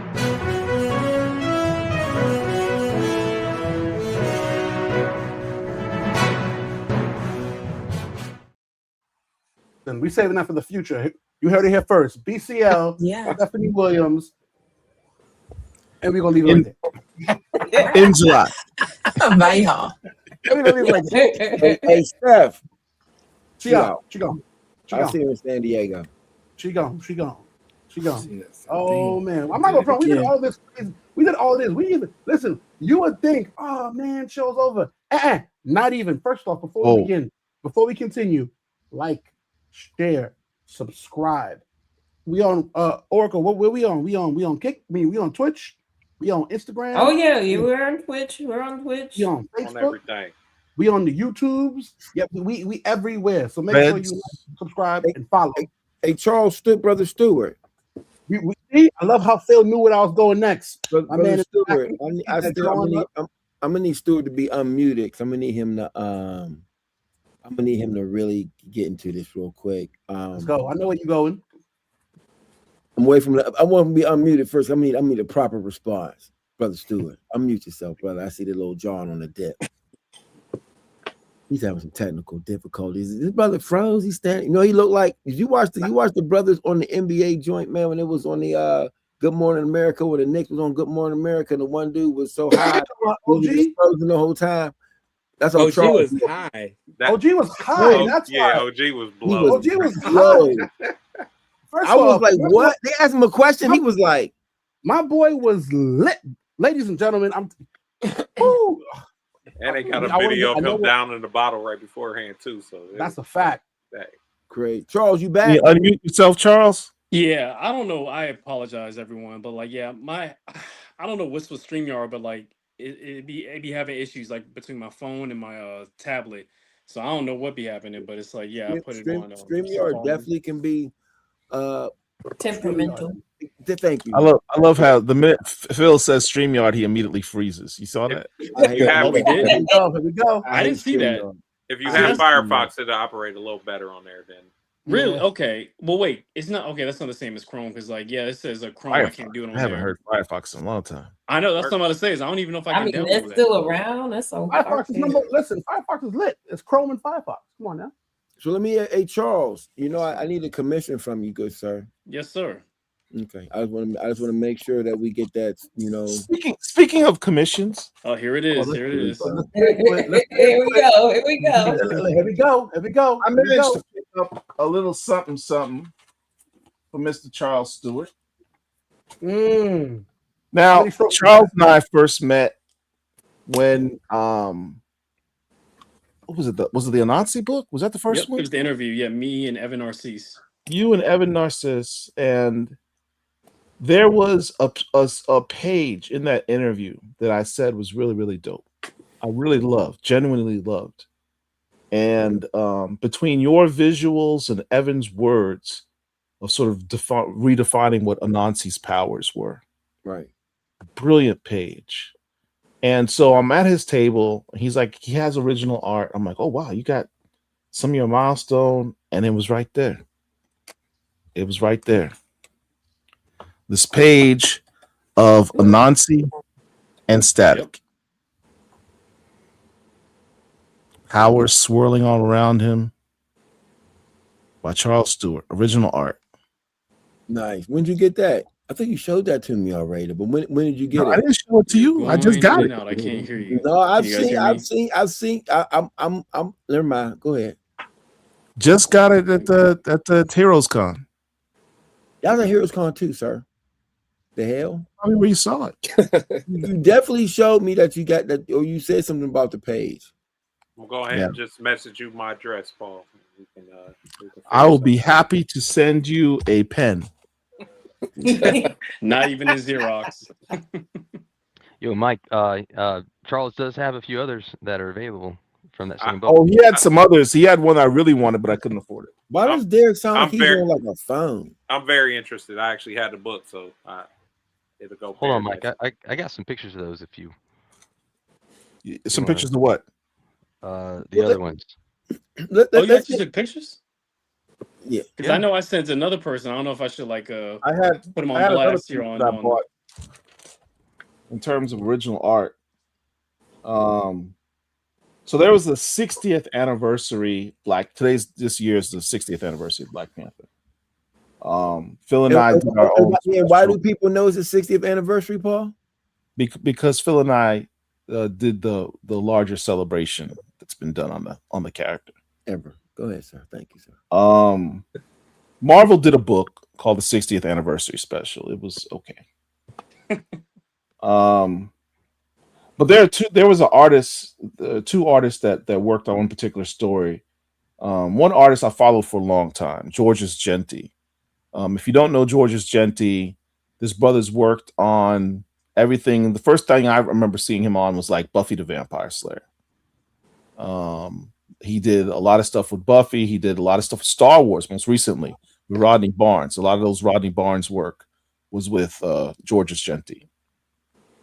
His inking was done by Dexter Vines, who's a brilliant artist as well. So they did a story in Black Panthers, like basically where's T'Challa, and they're trying to track down where T'Challa is. And on the last page of the story, he's being tracked down by Casper Cole, who's one of the kind of a Black Panther himself. So on the last page, he finally tracks down T'Challa. And here's the page. Tough. You got that on Heroes also? I got this at Heroes as well. No. That's T'Challa at the bottom there, who's found by Casper Cole. But here at the top, you have the other prior Black Panthers. Statues of them there. And then you've got T'Challa there. So you've got several Black Panthers on one page, original art. Nice. From That's the nice. 60th anniversary. Nice. Original art. Shout out to Georges Genti and Dexter Vines. Are you gonna? Did you have your book with you, Paul? I did have my book with me, but I did not get it signed because the person who I wanted to sign it was No. I could have sworn you got. no. Didn't you get another 9 strokes? Oh, that book. Yes. Yes. So, home, before you go any further, man, you gotta explain what that is because I don't want people thinking that that's something wild, man. No. You see, the problem, Greg is sitting here looking like chocolate. Why you chocolating? No, y'all, Chocolate to me is crazy.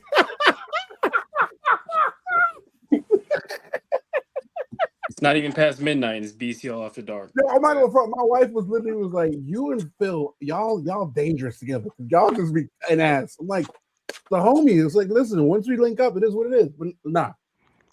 So you were here for this, Phil.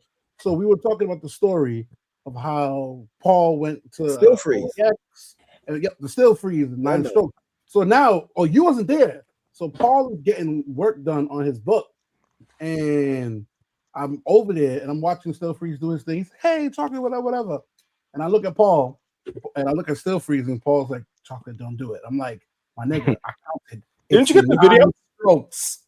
And I said it loud, and Still Freeze goes, yeah, it is 9 strokes. And Paul just starts dying laughing. Because he's just like, yo, what? Let me translate for those who don't understand what he's saying. What he's saying is that Brian Still Freeze is a master artist. He's a master.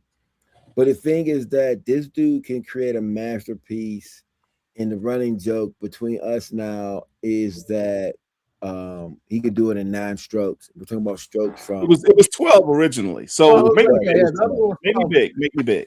Yeah. I got see, no pause on that one. So the cool thing is, I brought this book with me to Heroescon because the intent, there was an artist who I wanted desperately to do some work in here. Unfortunately, that person did not fail.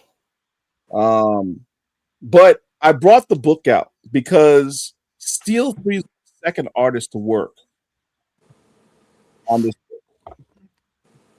The first one being Ken Lashley, right there. I didn't know Ken was first. I thought Steel Freeze was first. Ken was first, and then I brought it to Steel Freeze, and Steel Freeze showed up Ken over here. A little bit more right there. Yep. This image of Storm is absolutely incredible. Every artist, I can't even see what I'm doing. Every artist who I've brought this to, a little higher, Paul. A little higher. Perfect. Zoom out. Damn. Back up a little bit. Back up. There you go. You perfect. Right there. Every artist ridiculous. You don't know how to move the damn book back. has looked at that Steel Freeze image and has been amazed. Every single Point to the Still Freeze, sir. Point to the Still Freeze. You just showed 12 images. They don't know what you're talking about. Right there. There we go. Still Freeze right here. That was 12 strokes. Fair. That was like 12 strokes. Every artist who's worked on this book has been amazed by that image and understand the nature of the artist. We have Sanford Green. We have Joshua Cassara right there. Wow. Dennis Cowan. Ken Lashley. That's Assad Ribic right there. And then in the back, this German Peralta, which Steel Freeze loved that one too. That looks like it's part of the book. Yeah, that looks that's John Romita Jr. Every single one of them has stopped at Steel Freeze's work and said that's amazing. So I told the story to Steel Freeze, and he chuckled at it. So I asked him to do it again. Of course you did. On his sketchbook. Shout out to Derek. Derek got me this sketchbook. This is not easy to find. This is his. For those who don't know, I need that. Brian Steel Freeze is responsible. If you're a fan of Black Panther because of the Black Panther movie, understand much of the visual things that you saw in that film came from Brian Stilfreeze. Technology, design, all of that came. What you see in Wakanda, all of that came. Much of that came from Brian Stilfreeze. So that was all his like inceptions and designs for like. This has all of his conceptions and designs. Hey, Paul, before you go any further, from before the movie came out. Hey, Paul, and also let people know that before they, and if they really want to hear him talk about that in length, they could check out the Collections in Black OAX. I think it's episode 3, where Stilfreeze just talks and talks about his involvement in that and his love for the character. But go ahead. Absolutely, absolutely. What Stilfreeze said in Phil's Collection in Black is just some of the deepest commentary. He literally had an entire room paused and hanging on his every breath. It was so deep. I'm not even exaggerating. Phil's got the videotape. So I had him sign the front of this. But then I asked him to recreate the 12 strokes type image on the interior. Except he did it in 9. He did that in 9 in front of me. And I love how he used his name. I said, what the That's sick. The crazy part, when he signed his name, it was almost like calligraphy where certain parts he did not lift up the brush. You would think, oh, he stopped it. No, it was like a continuous stroke. One long ass stroke. Pause. Yeah. This man. Sorry. There's artists, there are comic book artists, and there are artists. They're fine artists. Brian Stilfreeze is a fine artist. Period. Stop. And he's extremely gracious too. Yeah. Word. Like he did one of those for me too for free. Then right behind me, where was I at? Where was I? I don't know. But right behind me, there's a young lady in line who had gotten some of his inks in digital, and she had taken time to color them, and she was showing them to him, and he stood there for 20 minutes giving her feedback. He does that all the time. Of the good and the constructive on what she could do, what she's doing well, what she did differently. And I'm just listening to everything he's saying. He's going deep into it and taking a lot of time with her while people are standing in line waiting for to get his autograph. But the fact that he was doing that and taking the time for somebody who had that inspiration was really great to watch. So he's really Can great. I show my last 2 pieces of art that I got at what you got? What you got, my boy? And I still want to show those. By the way, I still want to show the originals, some of the other originals that Charles had too. Don't forget. Oh yeah, absolutely. Everyone's gonna get touched. Pause. So, shout out to my man Shane Pilsner. Got his graffiti sketchbook. We gonna get to that. So you jumping the gun. I missed that one. Yeah. So I had Sanford Green. Oh yeah, the Treasury joint. Nice. The Treasury edition of his Doom book. That's actually hard. Sanford, can you sign it? He said, yes, I'll go ahead and sign it. But he didn't sign the front, he signed the interior. I was like, oh man, I wanted you to sign the front. He's like, oh, because I did this. Fire. Mm. Freaking Sanford. Savage. Crazy, right? It's hard to explain when you see something like that. That looks like 13. And then now we Phil and I learned something at the last OAX, which is get a Don't give it away. Go ahead. Word. I'm about to say no. What you doing? I know where you're going. Absolutely not. Give it away. Nope. Give it away. Give it away. No. Absolutely not. No. The world needs to know. No, not now. No, this is basic knowledge. Don't get this is basic knowledge. This is what we do here. Jesus, This is Black Comic Lords. We're supposed to share knowledge with each other. We get it later. No. So this is what you need to do when you're around artists. Get yourself a sketchbook. A good sketchbook. This one's I got this on Amazon, maybe $20. This is actually nice. Leather bound, little clasp, what have you. So I had this one. Man, I had 2 artists work on this. One who is known Well, I had one of them do a Marvel character of renown, another one do one of DC. Let's start with DC. If I tell you who is the most preeminent, well-known black artist to ever work on a Green Lantern book, who would you say? Dow Banks. Dal Banks. Come on now. I'm educated now here, baby. Come on now. Daryl Banks. That's sick. That's crazy, right? Listen, I made. Now, if I were to ask you my favorite superhero, you're gonna know who that is. Agreed. Black Panther. Who is the one artist to ever draw T'Challa? The first one to draw T'Challa with cat eyes. Oh crap! You said that too. Damn. Dennis Cowan. Dennis Cowan. Yes, it was. Oh, nice. Right down to the eyes. That's why he's the GOAT.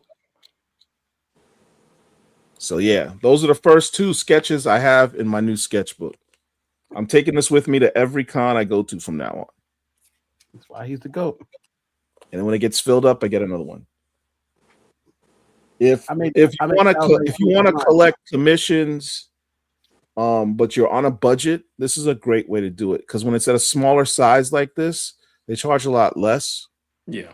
But you can get a lot of dope work, and having it all in one book, and they can flip through it and see what other artists have done. And we call it the still freeze effect, because when you see someone, when my opening sketches in this book, and I come to you as an artist, and your opening sketches is by Cowan and Daryl Banks, you kind of got to come correct with whatever you're going to do next. Remember my signing, Paul, with the Cross, Nick, and Sweat, and Stephen Harris? Right. Still freeze effect. Yep. So really quick, I just want to say something as the resident artist here, and this is something that I'm trying to be careful how I say this. Not to get up on a soapbox, but me personally, as an artist, I appreciate people who like bring their own sketchbooks, and that's great. Or even if it's a sketch cover, but I implore anyone to really consider the quality, the paper quality, because that's really going to reflect in the quality of the commission you get. Because for me, I am a quality snob, and sometimes to my detriment. But also, like I can get really fine in detail, and artists work different ways. But when the paper quality is subpar, it reflects in the commission. So that's all I would say. Because I know I've definitely had some people who come up, and I get it, because like not everybody, like you said, Paul, has the budget to invest in higher quality. And it's not necessarily always about like the higher quality of the book, but it's the paper itself. Any paper that has like good tooth to it, or like a nice good press, like I think anything over 400-pound press is like a good quality paper, or you can get the away with 300. But the point is, it takes ink better, it takes color better, and it can take pencil better. So say if you just, because I got a commission I did on a blank sketch cover, and I know this guy was like super excited how it turned out and everything, and was happy for that. But I internally just felt like, ugh, this sucks, because it was on a very, basically what it was a sketch cover. It was like Deadpool. What is it? Oh yeah, it was like Deadpool slash Terminator. I don't know. I guess they had like a crossover at some point. But the guy wanted me to draw Deadpool. Oh no, sorry. Yeah. It was Deadpool. Oh no, it was Deadpool. Magneto. Sorry, it was a real weird crossover. He wanted me to like have Deadpool with a Magneto helmet on. But the point is, like, the sketch cover was a very, very dark blue, and he wanted me to do it just pencils, because I have like commissions raised for pencils, inks, and colors. And I did the pencils, and I used like the darkest pencil I had. You barely could see it. Now, to his understand, he probably was like, "Oh no, this is fine," but I guess like for me, I'm just always like, man, you can't even really see it on there. So that's something to consider too. Like, and I think the only way people are going to know about that is if artists educate people on that, is like, hey, if you get like a better quality paper, you can get better results. That's if you care about that. This is also why you are who you are, because we would have never known that. And I think Paul and Phil spoke to that in a different way, where Cowan, somebody had original art from Cowan, and Cowan was like, yo, I've been working for that, I want to finish that, because he's never satisfied. So you're like, the customer is like, yeah, this is dope, and you're like, I can do better. That shows you care about the craft. Yeah, it's like it's a hard process because I'm learning. I've been talking to like a couple of I think artist friends in the community about like doing less detail because I'm also like a very detailed heavy artist, which again to my detriment. Learning how to be sketchier, a little looser, especially at cons because like they would say like, dude, you're not doing like a full page or you're not doing a full commission like if you're home that you could like put your time and refine it. It's like you can do a little like looser. But even so, again, the paper quality makes the difference. So yeah, I would like implore anyone if you're considering, and you really should consider because there's some great artists out there. If you're considering getting commissions, really ask around about like what are some good paper qualities or sketchbooks you can invest in. Like you don't have to necessarily go for like a top tier like skin sketchbook, which be around close to like 40, maybe $50 sometimes. But yeah, definitely look into like different paper qualities. I'm gonna ask you to next time you come across a good quality sketchbook with paper, hit me up. Let me know so I can go get that. I mean, do I have them on me? No, I don't. But like, yeah, I actually went to Blick not too long ago to actually purchase like 3 new sketchbooks because like I actually plan to like buy like 9 new sketchbooks and I really want to dedicate to something and I have a specific reason like why I'm getting that amount in the specific sketchbooks because like you've seen different people who would do commissions or even like art pieces on like tone paper like recycled paper that brown look because you can get like a specific type of look for that like with both ink and color pencils and even markers. So it's like that's another thing too. Like some people can like really diversify like the type of commission they can get based on what type of paper they use. Or like the Black Panther, but like all black paper. I actually had one last thing. I forgot. Forget. Oh. Oh, here it is. The hell?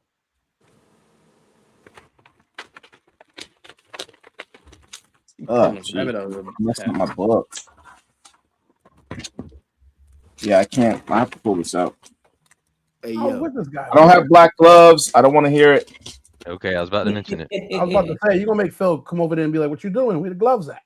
So, given, well, the worst kept secret at DC Comics, I had Stanford Green do this for me.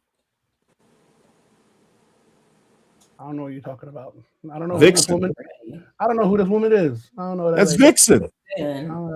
Who? Vixen. Stanford Green did that? Stanford Green did this Vixen. Nice. That woman looks nice. She looks familiar, but I don't know her. You don't know her. You're about to know her. I don't know what you're talking about. I don't know what you're talking about. Hey, yo, that was ill. Was that a pre-commission or did you get that when you got Stanford's the beast? Stanford's a beast. I had it done in Heroescon. This goes to show Heroescon was a vibe, man. No, listen, guys, look at this panel right that you have in front of us. Stephanie just dropped off, but hold on. Look, I want to full screen real quick. Hold on. Look who you have here. You got individuals in different walks of the comic book life, right? Meaning you got artists, writers, whatnot, the top level collectors and curators all here enjoying this fandom, this hobby that we love, rocking and rolling, moving and grooving, as Phil likes to say, collect what you love, and we all here. That was Heroescon at a grander scale, and I mean everyone's loving on each other, chilling, rocking and rolling, breaking bread, eating. And mind you, that was only Friday. We didn't even talk about Saturday. Greg, you had already left and went back to the A, but we was technically in New York. Well, let's say this too. I don't want shout out to Heroescon, but that's not what I was there for. I was there for the homies, and I was there for collections in black. Heroescon was just up the damn street for me. But I just want to say that it's for us. It doesn't matter where we're at. I feel like when we all get together, whether it's OAX, it's collections. Well, collections in black is a given because we just gonna be there. You know what I mean? I just feel like we've gotten to the point now where we've built this community brick by brick, and it's to the point where when we get together, and we make it do what it do. I feel like there's people who aren't necessarily on these shows all the time who are just as important, to the community as well. And some of us may not know them, like Khalil and Eranga and even the six layers. You know what I mean? So I just look forward to. I'll be honest, me doing collections in black, me going to these different cons, a lot of times just for me an excuse to link up with my brothers and sisters and see what everybody's doing and just trying to move this culture forward. That's how I look at these things. So for me, it's just all about kicking it with my peoples and having a good time with my family, and showing a little bit of the culture and the love that goes along with it. I know Greg got the Atlanta joint coming up around Halloween, which is going to be crazy. I got something here tomorrow. Everybody's over here moving and grooving. Chocolate always got a whatnot show going on. We got Brother Stewart working on books. He's going to be working on my commission ASAP. And I mean, this is just where we at. And I also want to give a shout out to Art of War. I don't think people understand how deep this brother was out there. Oh, I've man. never. Yo, shout out to Art of War. I've never in my life. Let me say this one more time. I've never in my life seen anybody at a con who had interns. Yo, say it again. Say it again. Interns. This dude had interns. The nigga looked at me and said, "Yo, Chocolate, do you need an intern? I'll let you borrow one." I said, "Wait, what?" This brother had his entire family, like his wife and his 2 kids. And there was this moment on the last day. He had a literally. They all were in the long boxes. The entire family were in the long boxes, digging through the crates, hunting, getting books. Mm-hmm. Wife, kids, everybody pulling out books out the dollar bins. Paul, there was a moment. Found Scott Snyder's first appearance of Duke Thomas twice in a dollar bin. Paul, there was a moment. Ray literally was like, "Chocolate, you need help?" Because they all surrounded me. And he was like, "You need help? You need help, Haitian?" And I'm like, "I don't know yet because I feel outnumbered. Like, what's going on?" That's the black books from the bins. That's fact. Yeah, it's important to make note of this point because I don't think he's doing this to make a big profit. I think he's actually trying to get these books distributed to people that are going to value them and are going to read them and are going to tell other people about them. Let's look real quick. 2 points. One thing about Sun Tzu, like I said, he blessed me with the milestone joints. I got any right here that were these were the joints that was like he calls them bladed. These were the books that were bladed. For those, bladed was an unethical and destructive practice used by some comic book retailers in the 1990s and early 2000s. Unsold comics were literally sliced with a blade so they could be returned to distributors for full credit, destroying the book and cheating the system. And he has rescued some of these books. And I got to give him, shout out. I got 2 as well. You could actually see the little blade marks on the cover. Kind of crazy. And then remember at the little crease in the middle. And also, he had the setup too. And also, if we're going to be 100, I'm going to say this: he is the only other person that has an exclusive Finding 52 shirt. He was the first person to get one. And he has an exclusive that nobody has, and he rocked that on Saturday or something. I forget what day, on the last day. I had to make sure I blessed him. He came through and blessed me with some stuff, so I had to make sure that he got the very first joint. So shout out to my man Sun Tzu, and I also want to give a shout out to Carson. Carson got a really, really dope, important book. And I think, let's talk about that. From an educational standpoint, I think it's important that Carson lets people know what that book was and the significance of that particular piece. Hey, I don't want to cut you off. I just gotta let y'all know I gotta jump off. I gotta try to finish this script so I can work on this other script tomorrow. Not that they're late. They just ain't. that means they're late. That means they're late. That's what it sounds like. They're definitely late. But thank you guys for having me. It was great to see y'all. And thank you for joining us. No problem, man. Y'all have a good night. Appreciate you. Peace, family. Can y'all hear me? Because again, I just hear Mike crackling in the background for other people's stuff. Mike But how's my is mic? crackling. It is crackling. No, that was Charles. Mike, That's Charles. I'm good. Yeah, Mike, I think that was you Charles. good. You good. Somebody's Yeah, crackling. And nobody Good to go is now? talking. It's Yeah, still what going. not hating on Charles? I don't know. Yeah. All right. If you guys are talking, I apologize. Like I'm having issues on my end, so I might actually. Oh, yeah, his computer is not cooperating. Go ahead, Mike. Educate us. So, one thing I can say about Heroescon, if you're a comic collector, it's probably one of the best conventions to go to. I've been to tons of cons. If you notice nowadays, they're more cosplay oriented. It's family fun and everything like that. There might have been over 100 comic vendors there, wall to wall. It was a big convention, whatever. Tons of books, tons of boxes to dig through. So for anybody who's looking for a comic centric convention, I think Heroescon is one that you should definitely attend.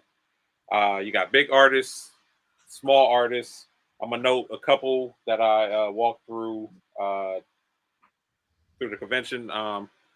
This one right here is Black Lions and Cubs. I ran into this brother here. He was almost by Sanford Green and everything. And he told me that this book translates to basically to fathers and sons. So big shout out to them. They're on IG. They're on Facebook. Get his brother a shot if you ever get a chance. I also want to note me, Paul, and Phil each got a copy of this sign. This is Remember. He stopped Patrick Foreman. Yep, the creator of Black Cotton. This is his new book right here. He stopped us early just to give us a breakdown. I don't know if you guys can see this here, but there's a brief little summary of it. But walked in, got it signed early. Hold on with that, Mike. So just so you know, the good thing about that book, he just cut a deal with Wiseacre Comics, a distribution deal. So that book is actually going to be not that hardcover, but the individual floppies are going to be in stores soon. Nice. He's going to come by, I think, next month and talk about that deal. Something that I think we're going to start talking about a lot more on this channel.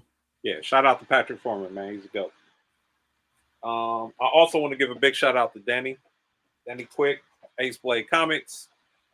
For those of you who don't know, this right here is Ace Blade Vegas Vigilante #2. This is, in his own words, the first true appearance of Ace Blade. Sorry, my lights are on the glare and everything. So I know everyone ran out, got #1.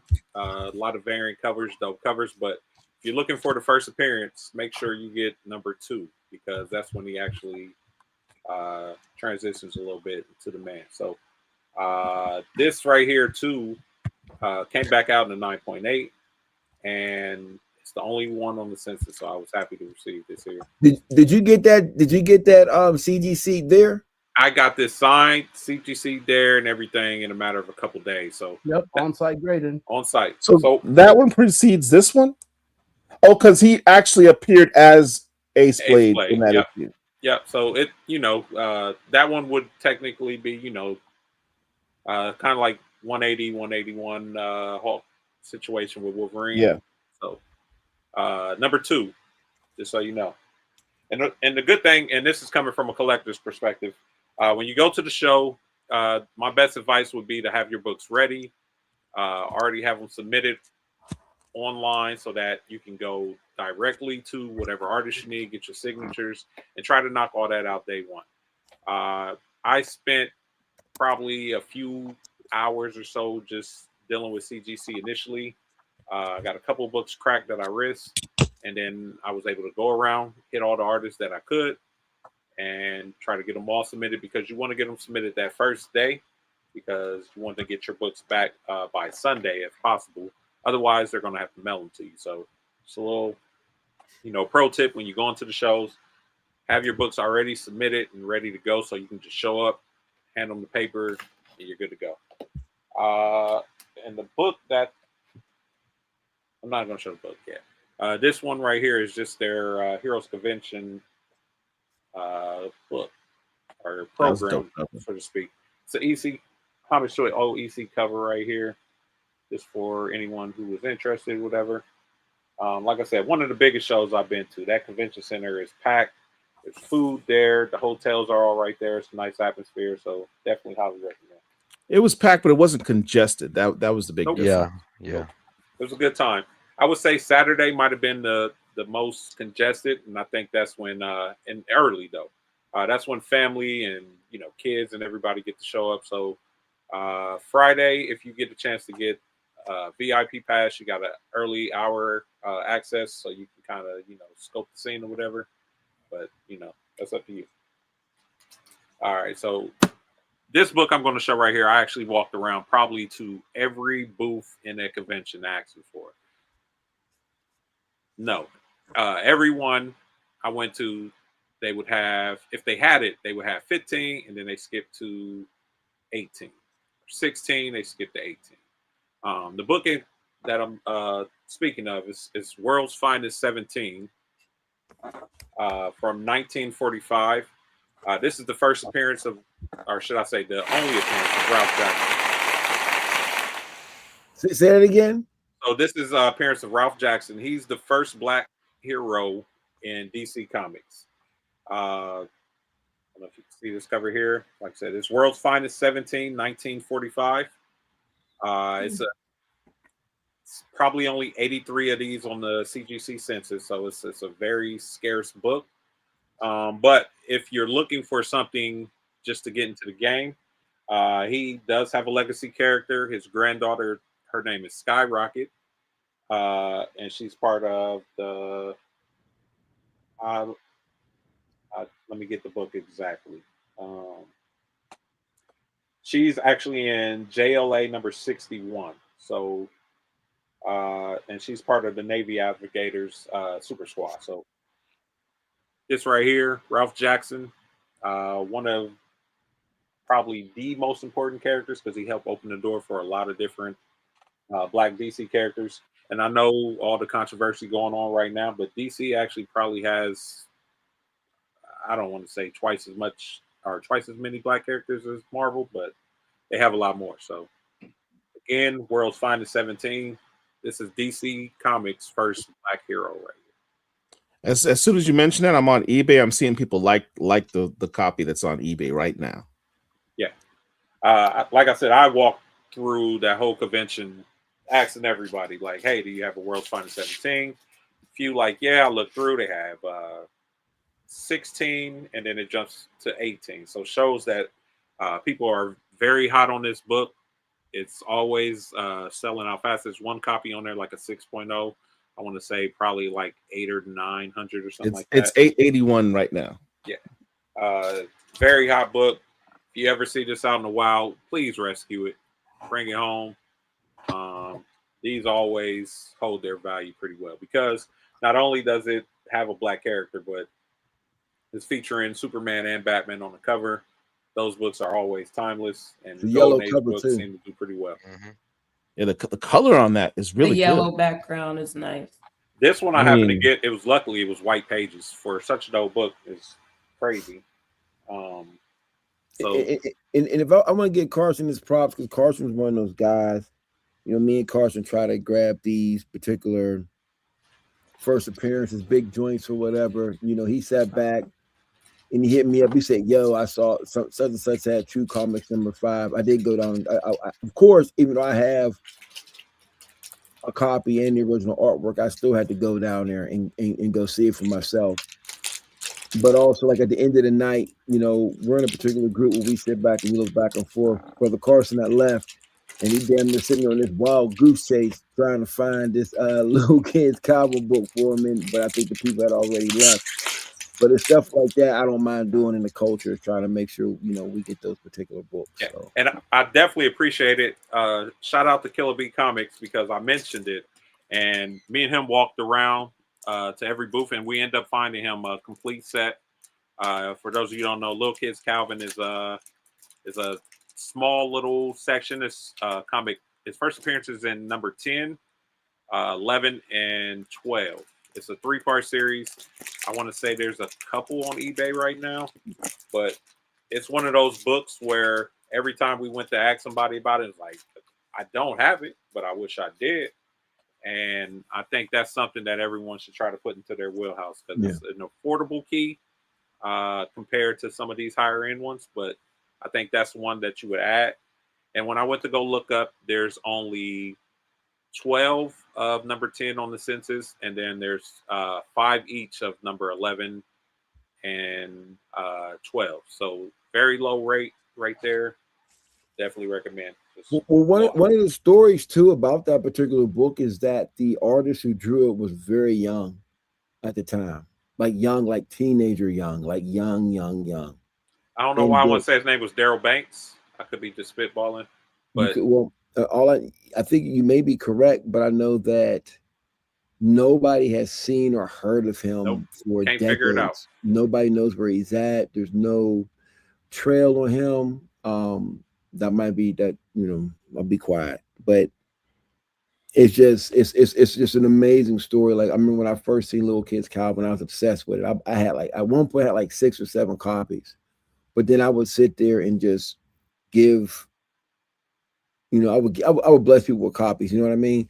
But now it's like, wait a second, people done caught on, so now they're starting to be worth just a little bit more. But it's still going up a little bit, but it's definitely still an affordable key and one that I would highly recommend.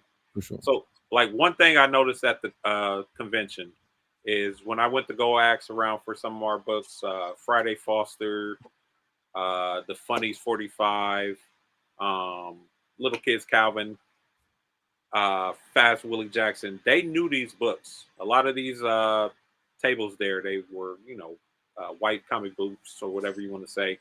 And a lot of them said the same thing to me, and they worded it like this, like, oh, I hate to say this, but I always buy those books because I know I can get them off fast, which means that they're basically buying them and pandering them to us. So when you see somebody like Sun Tzu, artist Sun Tzu says, hey, rescue those books, that's the reason why, so we can take them back and give them to our community how we should. So anytime you go to a show, make sure you do that. Rescue them, bring them home. And then lastly, I do want to show my man Sanford Greed did bless me with this right here. I was able to get it's a Black Lightning 1 from January 2025. I was happy to get this one because it's the only 2 on the census. And I keep mentioning the census because in this era of comics, we do have low print counts, but we also want to pay attention to the census count. And the lower the better. These ones is 2, and I was lucky to. You know what I think of, Chocolate, when I see that cover? Absolute Batman. I think of Absolute something. Oh no! Leave me alone. Don't get me excited. Don't leave me alone. Next year is the 50th anniversary. Hold that book back up, Mike. Hold that book back up. Make it big.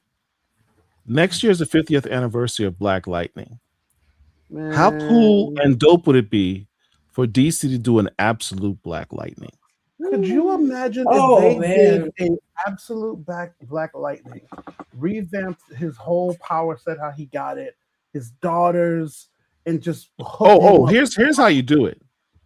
Instead of saying he's just simply a metahuman, you say that he is a descendant of Sango and the god of like thunder and lightning, and he is a descendant of them, and he comes from a whole race of Orishas that existed back in the day, and he's basically a lightning god manifested on Earth. That's dope, Paul. Nice. You know what's funny though, man? Nothing. What? What? Don't leave us on a cliffhanger now. Don't leave nobody on those type of conversations like that need to happen to the people that you need to have them with. That's True. all. Or they'll just take the idea because that's sometimes what happens. You just gave away free whatever. I'm not saying that, but I'll say this: it's documented on this video. Yeah, I but mean, that don't mean nothing because I feel like that's something that. Here's the thing. I think absolute Black Lightning will be dope. I think that there's so many different characters that will be dope. So it's crazy because for me, it's like I will be very honest. I do not like alternate universes. I don't like. I just don't like the concept of. I've never have. Meanwhile, I'll read DC Undead or the absolute stuff from the absolute universe. I like some of it. You know what I mean? But it's just I don't know, man. It's weird. Like for me, like I feel like Black Lightning is a character that I have like a full run of the original ones. I got number 1 and a 9/8.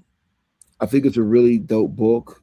I know Carson's going to hate me because I wasn't a fan of the TV show. You know what I mean? But I think we're going to see so much more of these absolute characters. And it's wild because I feel like when DC first did it, they didn't think Absolute Batman was going to take off like they did. I think they felt it was just going to be like a limited series. People were going to like it. But then it sold more than Batman. So now we're here. And now all the other and so it's that's something for another show. That's something for another show. But I think I will say this. I agree with you in many respects on that point about the alternate universes. Because they don't really mean anything if it's outside the Prime universe. But I will say that watching the Absolute panel at Heroescon this weekend and hearing Scott Snyder and Nick Tricota talk about their process and how they interpret what they're doing with the Absolute line, right. And Marie Javins talking about how the Absolute line allows the creators to be creative. They don't have the restrictions of the Prime universe, and they get to they say reinvent the character, but it really isn't just reinventing the character. Anybody can change the origin story, right? But it's how they approach the work that's interesting. How they write it, the style of the art. They really they're unbound by traditional tropes of what DC Comics are, and allows them to approach it as a completely new property. And the way Scott Snyder described it was like that actually makes sense, and it also shows in terms of what the subject matter of the storyline, in which he's talking about, something I've always found fascinating, which is instead of talking, it's like what Malcolm X and Martin Luther King were talking about towards the end of both of their lives, which is the problems in America is more ones of class, economics, than it is specifically just about race.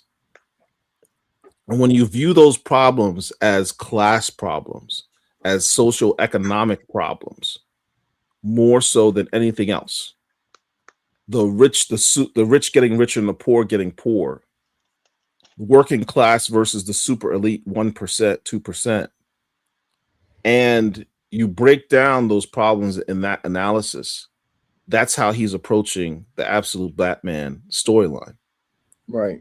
And that makes it much more universal. But at the same time, it can appeal to a broad band of people, and I think that's what's increased the popularity of the book, because and the way that he described it, Bruce Wayne in the original line, he's a billionaire, right? He can attack things, and he's got this rich billionaire beating up poor criminals in the streets. So he flips it. So now Bruce Wayne is the working class guy. Joker is the billionaire rich guy, and he's beating up the working class guys, beating up the elites that are ruining the world. Right. It's like that's something that can appeal to what we're going on in the world right now. It's an eat the rich story. Yeah, I mean, hearing him describe it like that, I'm like, damn, that's actually kind of brilliant. Now I gotta go back and start rereading those Absolute Batmans again. But it's funny too, Paul. There's also a group or a sector, before we bring Derek in, There's absolutely a group or a section that absolutely enjoys the Elseworlds because it's funny. Hey, Phil say don't count, and I go to a degree he's right, but the best Black Lightning story I've read was in Elseworlds. It was Dark Knights of Steel, where they literally took the DC characters and literally said, live in Game of Thrones worlds, and what if the literally Jefferson Pierce was a king and he had his kingdom, and then the Kal-Els had their kingdom, and they said go and let it rock.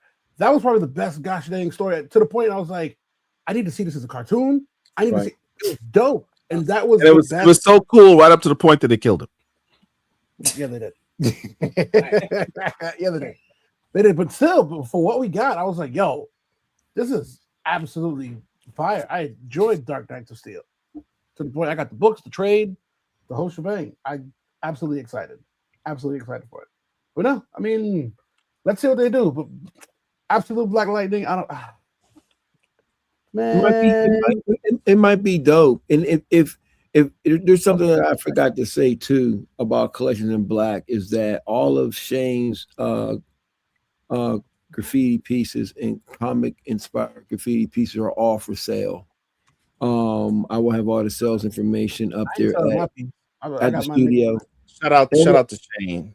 And we'll have them online. So if there's a piece that you want, you contact me, or if you want to commission a piece by Brother Shane, contact me. But it's better to get him in sooner than later, so you can actually get to him. He has a bunch of murals and other things on deck, and I'm trying to get him, to do more in the people in the comics world don't really want to mess with him, but we need to the sooner they get him in, the better, because after a while, we're not going to be able to do anything for a while. So I just want to get that out. Speaking of original pieces, Derek, you got something, my good man.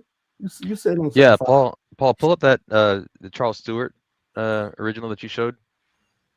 You still have it around? Yeah, you better.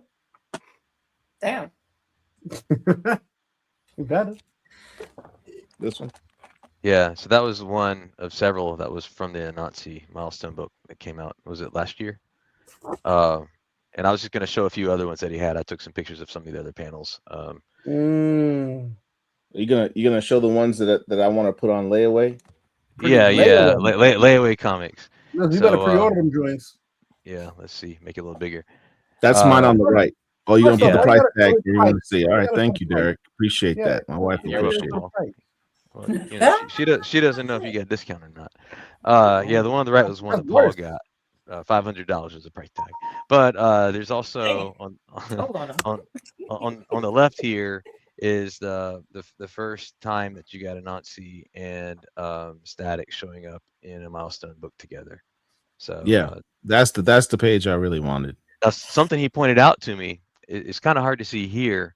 You see the transition between the panels on the top versus the bottom, and you've got a combination of spider webs and electricity in the transformation. So yeah. Oh shoot! Did not peep that. Yeah, and there's one or two other ones I wanted to show. There was one right before that page. The first picture of Anansi. There we go. This that one here. One. That one. So this is the splash page where Anansi shows. I see you don't put the price tag on that one. Facts. That's the one he wants to buy. That's the one I really wanted. He ain't telling on himself. Yeah. That's the one I really wanted to buy. Did Mark? Who did that one? Charles Stewart. Charles. Stewart, who was here? It was sitting in his book there. Yeah, that's fire. Yeah. So I was just gonna share those. I think that the very first appearance of Anansi in comics. A very slept on book too, because the council knows is very low and the covers are fire. I was going to share a small selection of some of the panels that he had there. I just, I like the detail he puts into those, and yeah, good work. I like that. I like that splash a lot. Well, I know you do. I like that detail. I like that detail in that. Like that. Derek, you're gonna have to plug me. I'm gonna have to get one of them. Oh, you want to reach out to Charles? Yeah. Damn. Sure. He was just on here. Hey, I'm about to, we'll talk separate. Oh, and then he also had prints as well, so you can see here. These those prints are fire. are two of the Those prints. are prints. Yeah. So this is hey Derek yeah. and Paul, Yeah, man, fire. if I can I show y'all something that I was working on during the while we were sitting there talking? Yeah, that's hard. That Miles one, that's like the best outfit for Miles we've ever seen. See if we make it big for a second so you can see. Then we'll hand over to Phil. Chocolate, can you make him big? What this? I'm enlarging everybody. What the hell? Hey. That's fire. That's you gotta look up close so you can see the texture of his jacket. collar too. Yeah. It's like cotton. Yeah. What? Yeah. Look at that. You see that, Phil? It's just the way she says it's like cotton. Yeah, she said it's like cotton. Like cotton. It's she said it's the thread count that count. I'll show one more quickly and hand off to Phil. Also got this. What's that right there? This one. Oh, I did not that's see green. that. No, I did not see that. Yeah. So that's nice. Charles had all those at his booth. Yeah. Shout out to Charles. For those who don't know, Anansi is like a mentor to Static. He first appeared in the Static Shock cartoon. So the pages that Derek is showing Static right goes there, to Africa. Yeah, those just came out recently, so you still have a chance to catch those for a pretty reasonable price. Listen, we putting Charles to work because I ain't have a whatnot, but I was damn sure out there moving and grooving. Matter of fact, I should take a page from Phil. I should definitely take a page from Phil. Matter of fact, hold on. Somebody make me big, unless Derek is done. I'm done. No. Well, I got you. Hell yeah. Somebody made me big. So we doing all this talking. Shout out to my boy Shane. But this Sunday, Father's Day, you got me, and y'all know how much I love graffiti. So hold on. This Sunday, me and my boy, Mr. Ewok, live on Whatnot, his first time. Oh yeah, we're gonna be dope. We're gonna be doing some dopeness, dropping some original art. And I wanted to show y'all just a little bit of a little taste. Little taste that was coming through. I mean, we got the raw books, of course, but as Phil likes to say, this is us. So we got to drop some exclusive. If y'all don't know Mr. Ewok, I mean comic book. I'm sorry, artist extraordinaire, hip hop artist from the legends. I'm talking about Mark Echo getting up, some of the dopest murals, some of the dopest pieces that you ever seen from Mark Echo, from all of the joints back in the day to even now. Listen, this Sunday on the Whatnot, first time ever on Whatnot, rocking and rolling. Me and your boy, Mr. Ewok, and of course, he got his first book that ever dropped, his first comic book that ever dropped. So we absolutely gonna be moving and grooving with that. So we already got a couple of them joints signed. It's gonna be fun. Listen, and we got more stuff. I need one of them, brother.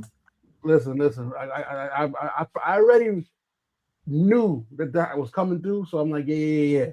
I think that's the book that Shane had got. I think Shane had got a book in. Shane got one because I was literally talking to Ewok today, and he was just like, "Yo, it's crazy how things work because through you, him and Shane reconnect and chilling because we're talking about that. I'm like, oh, Ewok's my boy. So it's love. And I'm just like, listen, I love this community, what we doing, because not saying they have beef, nothing like that, but I ain't talked to you in forever, back together, and we just connecting everyone. Comics, arts, video games. I love it. We out here moving. Shane know what time it is. I'm gonna have to drop off, guys. Yeah, I'm about to drop out too, but I just want to show y'all. I'm gonna show y'all. Can I show y'all a sneak peek of something real quick? If I could play this, I don't want the audio in it, so if somebody else could play it. So, you don't want the audio? I don't want the audio in it. Yeah. So the 5 and 52 is Kickstarter is about to launch, and Shout out to Shane who helped, put the we've been working on this for a long time, and he helped put the design together for how we have all the different pieces on there. So I'm gonna press play, and it's gonna go through. I'm showing y'all the behind the scenes of it, whatever. But I'm letting y'all know that this joint is about to be something special. So if someone, do I play it or somebody else play it? Oh, there we go. Here you go. We got you. Hold on. So these are the incentives.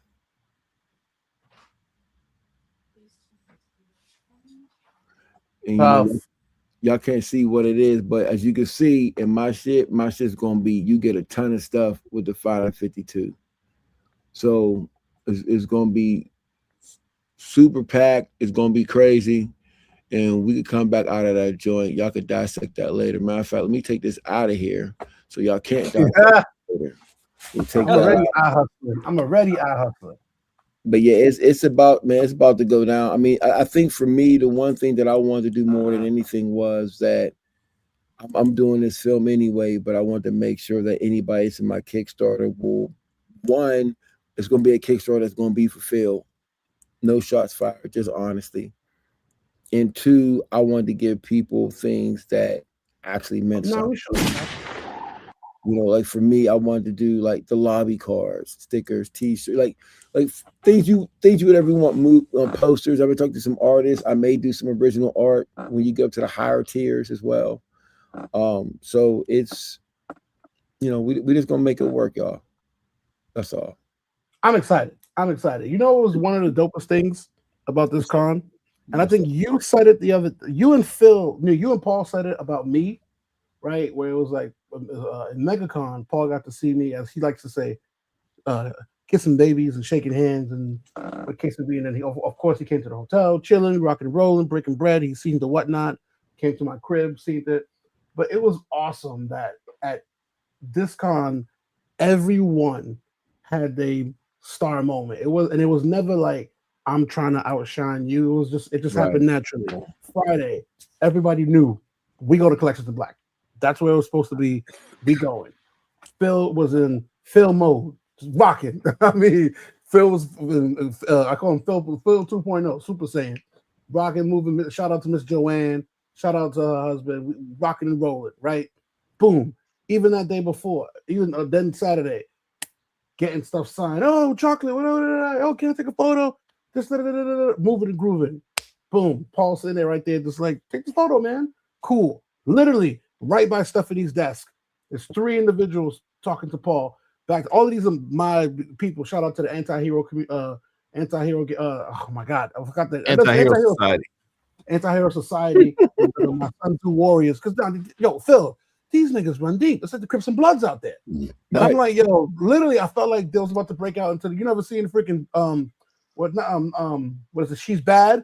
Just I'm like, these niggas about to fight. Like that's how deep they was. But no, Paul standing there, and literally one after another. Y'all don't know what y'all mean to me. And Paul's just like, okay. Then after a while, I'm watching Paul, and I'm like, no. He is absolutely absorbing this. Like this is absolutely healing and edifying Paul. Where there's like, the Black Comic Lord, and this, and the books, and y'all put me on to this, and y'all put me on to that, and I'm just like, everyone got their star moment. Everybody. It was never like I'm gonna show Phil up, I'm gonna show Chocolate up. It just happened organically, and then on top of that, everyone was rooting for each other. Like I said, I'm damn near talking about Collections of Black like it's my event. Yo, where you gonna be at, Chocolate? I'm over here. Wait, you coming? You come? Everyone, you coming? You coming? Right. Yes, sir. Literally, Phil. You need something? Talk to Chocolate. Go over there. Talk to Paul. Paul's a bit. And I'm literally, people like, I want to interview. No. If Paul don't interview you, to me, it don't mean nothing. Paul needs to be the one to interview you. Paul's like, what you mean? I'm like, no. It means something if Paul interviews you. Yeah, I can invite you. But it needs to be Paul that needs to invite you, not because he's the one. He's the secret sauce. And if you want that stamp of validity on the BCL, it's got to be Paul. Everyone got their crowning moment internally in the team. And then, of course, you had Mike rocking and rolling, moving and grooving, Sig Slayers, Stephanie, Ace Blade, the whole community was rocking. I've never experienced this. I'm just like, what the frick? I hate to say it because this is absolutely a shot and a shot and another shot. It was like Schomburg 3.0. Okay, And I think I got to go. There's too many It shots. was literally like Schomburg 3.0. I don't care. Yeah, you I need a don't care. duck, Angel. Just They duck. got to get their ish together. But it was 100% Schomburg 3.0. It is what it is. You don't like it? Oh, Angel. Emotional damage. Deal with it. Yeah, this is some stuff I need to send to you. Travis Holloway, shout out to Travis Holloway for the Ali. Appreciate that, and shout out to Maximilian Mozingo. I'll send you my address. Listen, Yeah, Maximilian Mozingo hooked me up with a birthday present. You're Bloodwind talking about action figure. Shout out to my man. Show the book too. Show the book. He also hooked us up with books. Shout out to Phil. I walk into the event and Phil's like, "Chocolate, hold this real quick," and I'm like, and it's a stack of books, and I'm just like, "Oh, word, sign, come on now." Yes, I'm there like, it is. And this is how Phil knows. I don't even have the sound one, man. And but see, let me show you something. Phil don't have a signed one. He literally said, "Chocolate, hold this." Well, I'm not gonna tell you how many it was, but it was a lot. Multiple copies of this cover, multiple copies of the other cover. Fire. And Phil's like, "Chocolate, hold that," because he know I'm gonna do what I do. And I'm like, "Yo, this is why, my nigga. Come on now, love it. Fire book. And then while I got the screen, so Paul, check this out. So I made Daryl Banks lose his mind. Daryl, I literally walk over to his booth and I'm like, "I need you to give me a remark and sign this." You know, Daryl offered to buy this book off of me because nobody else he can't find these books ever since I showed it to him. I was the first person to show him this book at Heroescon, and he hasn't seen it again until I brought it up the other day. Oh, yeah. And then here's what made it worse. So now, last year, New York Comic Con, I'm at Dennis Cowan. Oh, shit. I almost called Dennis Cowan Daryl Banks. I'm at Dennis Cowan. I know. It's the white people. You see how they try to infiltrate my soul? You see? It's the white people. Sorry. The wonderful people. So I'm at Dennis Cowan booth last year, New York Comic Con. That's my home. Doing what I do. I left this at the con. Auntie Cece goes, "Yeah, I left it for you." So I already peeped the book. Sun Tzu is there, and Sun Tzu's like, "Chocolate, let me get that first book." I'm like, "You can keep the first book because my book is like number 5." He's like, I want the third book and the second book and the fourth book." I said, "You can keep all of that." And he's like, "You letting me get all these books?" I'm like, "It's okay." Boom. Talk to me. How long have you waited to do that move where you split them up? You damn right. You damn right. So I got one remarked by Dennis, and then another one remarked by Daryl. So this one is remarked by Dennis, and the other one is remarked by Daryl. Both double signed. Definitely going to the CGCs right after I meet up with Sotomayor. You know what? Let me stop talking. It's crazy because that book, being a modern book, is a ghost. Like it's listen, Mike. I got at least 7 of these in the cribs. This makes 8. I need one. Come to that whatnot. Sure. You know where to find me. Listen, you know where to find. Listen, and then Mike, I'm telling you right now, you blew me up because now everybody's talking about, "Yo, I need that international cover. You're the only one in America that got it." The Brazilian one. Hold on. Come to that whatnot. I'm like, all right, bet. Why you want to trade? You talking about this one? I went and got it slabbed at Heroes. How you gonna show me my book? Hey, I'm the reason y'all got that book. This is a Brazilian static right here. For anybody out there looking, this is the only foreign static that's out there in existence. So it's a Panini Brazil.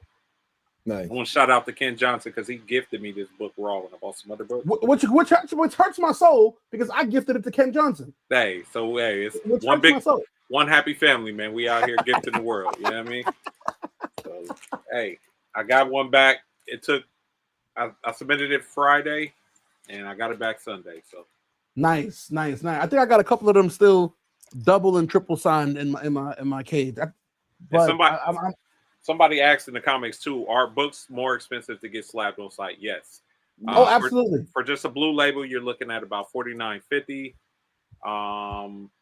CGC books, you're looking. I mean, SIGs add on like another $37, and then whatever the artist charges. Yeah, I charge. That's not bad though. No, honestly, Phil, when you think about it, There is one bad caveat to it, but when you think about it, if you at the con, you drop the books there, and instead of waiting a month, maybe a month and a half, you guaranteed to get the books by Sunday if you drop it early. But the one caveat, and I didn't know this, shout out to my boy Sun Tzu, they don't do pressing. So if you have a book that's kind of I knew that was they ain't got time, don't have time. Ain't no time to do it. No, it kind of makes sense. Which makes sense. Now there were pressers there at the show, like independent, so you could. I did not even think about that. Booths. That actually makes sense. I didn't see those. There was a couple different booths that were actually pressing books on site. So see, that makes sense. I didn't even think about that. That actually makes sense. But nah, listen, it was an absolute dope event. And mind you, ladies and gentlemen, we only spoke about Friday. We didn't even talk about Saturday's recklessness and festivities, how we went back to 919 Studios, and Phil literally opened the doors, and we had a spread. I mean, myself, Paul, my OG Regine, Derek and your daughter. Mm-hmm. Yep. Derek and his daughter, Sun Tzu, and the whole tribe, and all the Sun Tzu warriors, like literally. And then we had Charles Stewart in the back drawing, rocking and rolling, watching the Knicks, just rocking and rolling. Phil, you got the footage from that? I know you do. That's coming from our actual recap, man. That's not coming. That's piece. Ooh. That is a real. I'm doing a whole. It's gonna be a nice piece on. I do all my shit right, man. So because I'm like, we talk literally. We only spoke about Friday. We didn't even talk about Saturday and Sunday. Hold on, before we leave, there's no way we're gonna leave and not play this video. Hold on. I gotta get this video out for my boy Phil. We gotta play this video. There's no way. Gots to play this video. Hold on. Yeah, the Snyder I got it. We gotta play this video. Okay. Check this out. Back and forth. And it's this incredible trust fall. And the other part of it is this year has been a great reminder of how collaborative it is with you guys. The demand for all these different variations on the books and also the energy you're bringing to these conventions, which is why we keep going to so many of them in store signings. It's collaborative with you as well. And looking around the room, there's so many people that I recognize doing so many great things in comics. Brad and Lisa, BJ. The other night, we were lucky enough to go to a show that was one of the great collections of Black comic art by Big Phil. It's a real honor. And you look around, you realize we are all in this together. Like, comics is all of us together. It's not just collaborative on the page, it's you guys. And the way that you have shown up this last couple of years, not just for us, but the Ultimate Universe, Energon, the way that you're showing up for new stuff, that's what's so exciting. You're showing up and not, because a long time back and forth, and it's this. There we go. It was on my phone. I forgot to freaking flip it over. My bad. That's but right. That's right, Black. literally, I was just hear saying. Scott talk about my boy when he ain't have to. Come on now. Go ahead, Phil. Come on now. It was a dope moment. It was crazy because I was filming earlier. But the show went for almost like an hour. So, I stopped filming a little bit on my phone. And then it's funny because Shane was sitting behind me and I'm watching. And when I hear that, I was. Oh, you was there live? Yeah, I was there live. I was in. I didn't peek because I was already on the back. I was already on the way back to New York. Oh, I didn't know that. Yeah, I was in there. Shane was behind me, and then Shane texted me like, "Yo," I was like, "Yeah, yo," and I wasn't filming. Wait, hold on. Wait, Phil. So wait, time out. And I'm sorry to cut you off. Go ahead. So you sitting there with Shane rock and rolling. When you heard him say that, how did you feel? What the hell went through your mind? I mean, so I'll be very honest. I mean, for me, I think it was really dope to have Brother Snyder recognize what's going on. I think it was really dope. But I also feel like for me, it's just, I know I got something super dope. And I'm just glad that more people are starting to see it and recognize it. My thing is, I just need more of us understand, like, this isn't just regular. You're not going to go, like, I have to fight with, a lot of times when you go and do these exhibits with these galleries and things of this particular nature, they don't really understand what it is, right? Because a lot of times the original art isn't in color. It isn't these huge, big pieces. They're the biggest ones, they're like 11 by 17 or some that are a little bit more. And they're like, well, they just don't get it because it doesn't look to them a certain way. But then when the people come and see it and they gravitate towards it and they have this laser focus and they're looking, they're like, wow, I'm like, now you get it. And it's just important for me. My mission is for more people to get it and understand the history.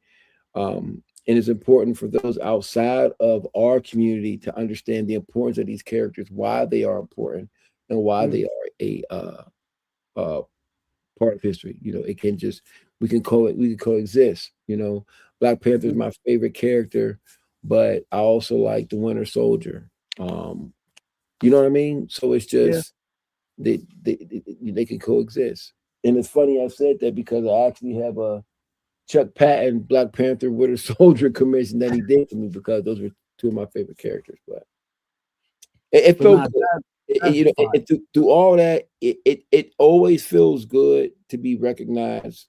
Whether it's, for me, I had Dennis Cowan say to me, the piece that I had in OAX was the piece that made him want to draw. So for me, it's I get these, and I know I'm on to something. It's just for me now. It's me navigating into a space where the money's coming in because I know I have something that's important. And sometimes I could act a little whatever, but that's because I know that my shit's not. It's just not regular. It's not regular, and we are stewards of the culture and the history. So I know I got a little long-winded, but I take this thing very, very serious. And it was dope that Scott said it. I'm not gonna front. Like, it was dope that Scott Snyder said that. But it's just I'm also to the point, like, yeah, I'm not surprised, man. Obviously he has good taste in what this is. That's a fact, though. Let's go. It's the truth. It's like, even like, for instance, like I look at Carson, right? I'm gonna give Carson his props. Like, I look at Mike Carson, and I remember going over Carson's crib to film some shit, and I remember just seeing all of that stuff and just so amazed. And I was like, damn, this is dope. Damn, this is dope. Carson knows it's dope. He knows it's dope. Like, it's legitimate.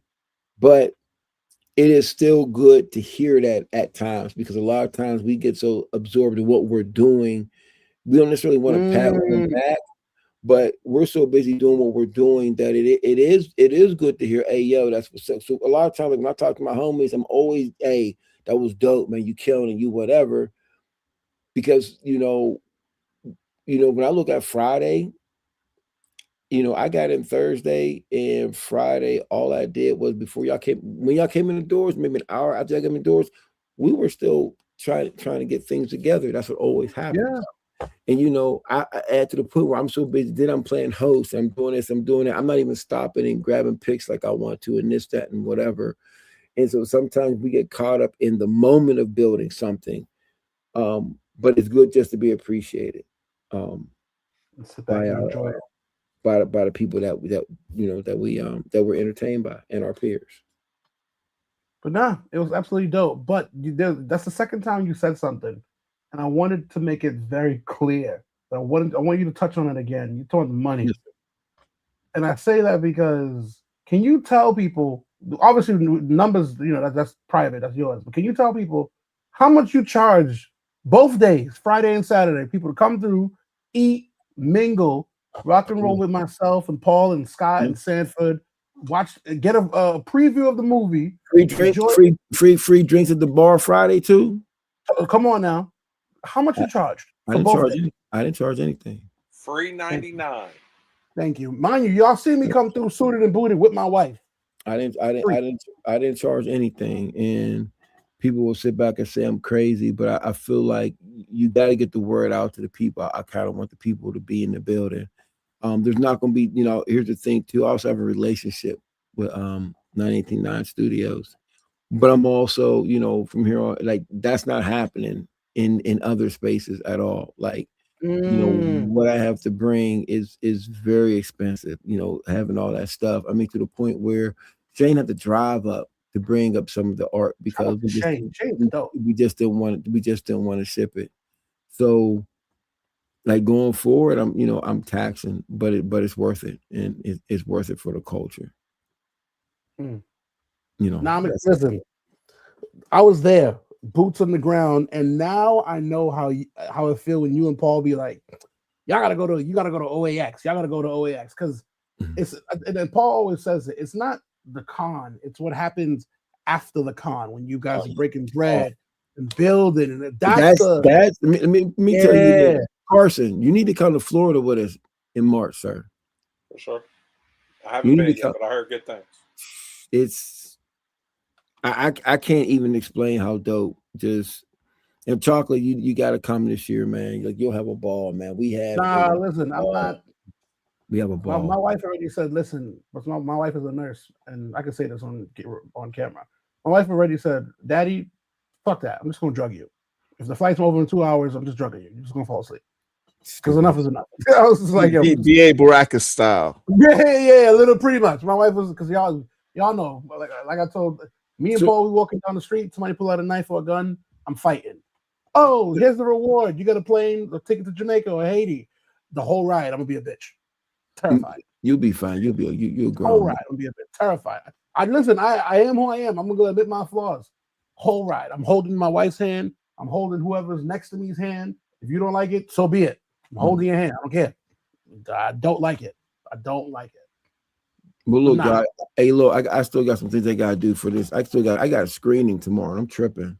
Yeah, I got work early in the morning. So listen, before we go, you gotta acknowledge our super. We gotta acknowledge the super chats. Thank you all. Sir. Derek, can you run through them? Roman Curtis, thank you very much. Thanks for the platform, fellowship. Hey, BJ Kicks, thank you. Appreciate you. Shout out to BJ too, who was there filming, moving and grooving. Got a shout out for Sanford. BJ is another one, a part of the team, or as we call it, the BCA adjacent, because we all Paul. What was it? Somebody said we needed a BCL South. Sun Tzu says we need a BCL South. I'm like, dude, there's only one of us that's in the North, technically. Exactly. That's all that matters, baby. And let me say something too about BJ also, man. BJ helped me down, man, because I had my camera, I couldn't film it. I was doing so much, and BJ was like, "Man, I got you, dog," and he helped me. He got some good footage. He's a real one. He's a real one. That I'm going to use, but I was able to do some things, but I just appreciate the brother helping out. Yeah, that's what's up. It was nice meeting him and finally get to break bread and talk and stuff. But listen, a lot of dope situations, man. we gotta get going. We gotta get going. Yep. Hey, real quick before we go, what's the next one that we are trying to be at? I'll tell you right now, Terrificon, ladies and gentlemen. So we know that New York Comic Con is the Super Bowl of Comic Con. It's the last one. It's the big one. It's in my hometown. Chocolate is going to be fully activated. However, even though it's the 20th year anniversary of New York Comic Con, take a step back. I'm telling y'all right now, Baltimore Comic Con. Yeah, Baltimore's about to be crazy. Say it again slowly for y'all in the back. Baltimore Comic Con. I'm gonna be there that Friday. I'm leaving to go to a wedding, so the wife don't get mad. After the wedding, I'm going right back. Baltimore Comic Con. If y'all are not on the ground floor, Baltimore Comic Con. I'm talking to my whatnotters, because y'all know. Matter of fact, let me make myself big, because I need y'all to understand this very clearly. And Paul laughed when I say that, because he knows I'm right. And he knows I mean what I say. If y'all are not on the ground floor, Baltimore Comic Con, I'm going to tax you. You are going to pay for it. You are going to be upset. I am going to make you pay for every single moment that you are not there. I'm telling you this now. Baltimore Comic Con. If you I can't tell you what Paul don't even know what I'm talking about. That's how crazy this is. G4 classified. If you are not in the room, in the building for Baltimore Comic Con Friday, Saturday, and Sunday, you are going to pay for it. And y'all know how that chocolate tax be. I'm just telling you. Running down this list of people going to be at Baltimore Comic Con: Jim Lee, Jason Aaron, Jibba Mole Anderson, Rodney Barnes, Greg Burnham's going to be there. Keep going. See some of the people we know here. Howard Chaykin. Mm-hmm. Crisscross. Damn, Crisscross is gonna be there. Keep going. Let's see who else we know. Still Freeze. Still Freeze gonna be there? Still Freeze gonna be there. I just talked to Yep. BJ, listen. We outside. Kevin Grievous is gonna be there. Mm-hmm. Keep going. Larry Hammer's gonna be there. And Stephen Harris is gonna be there.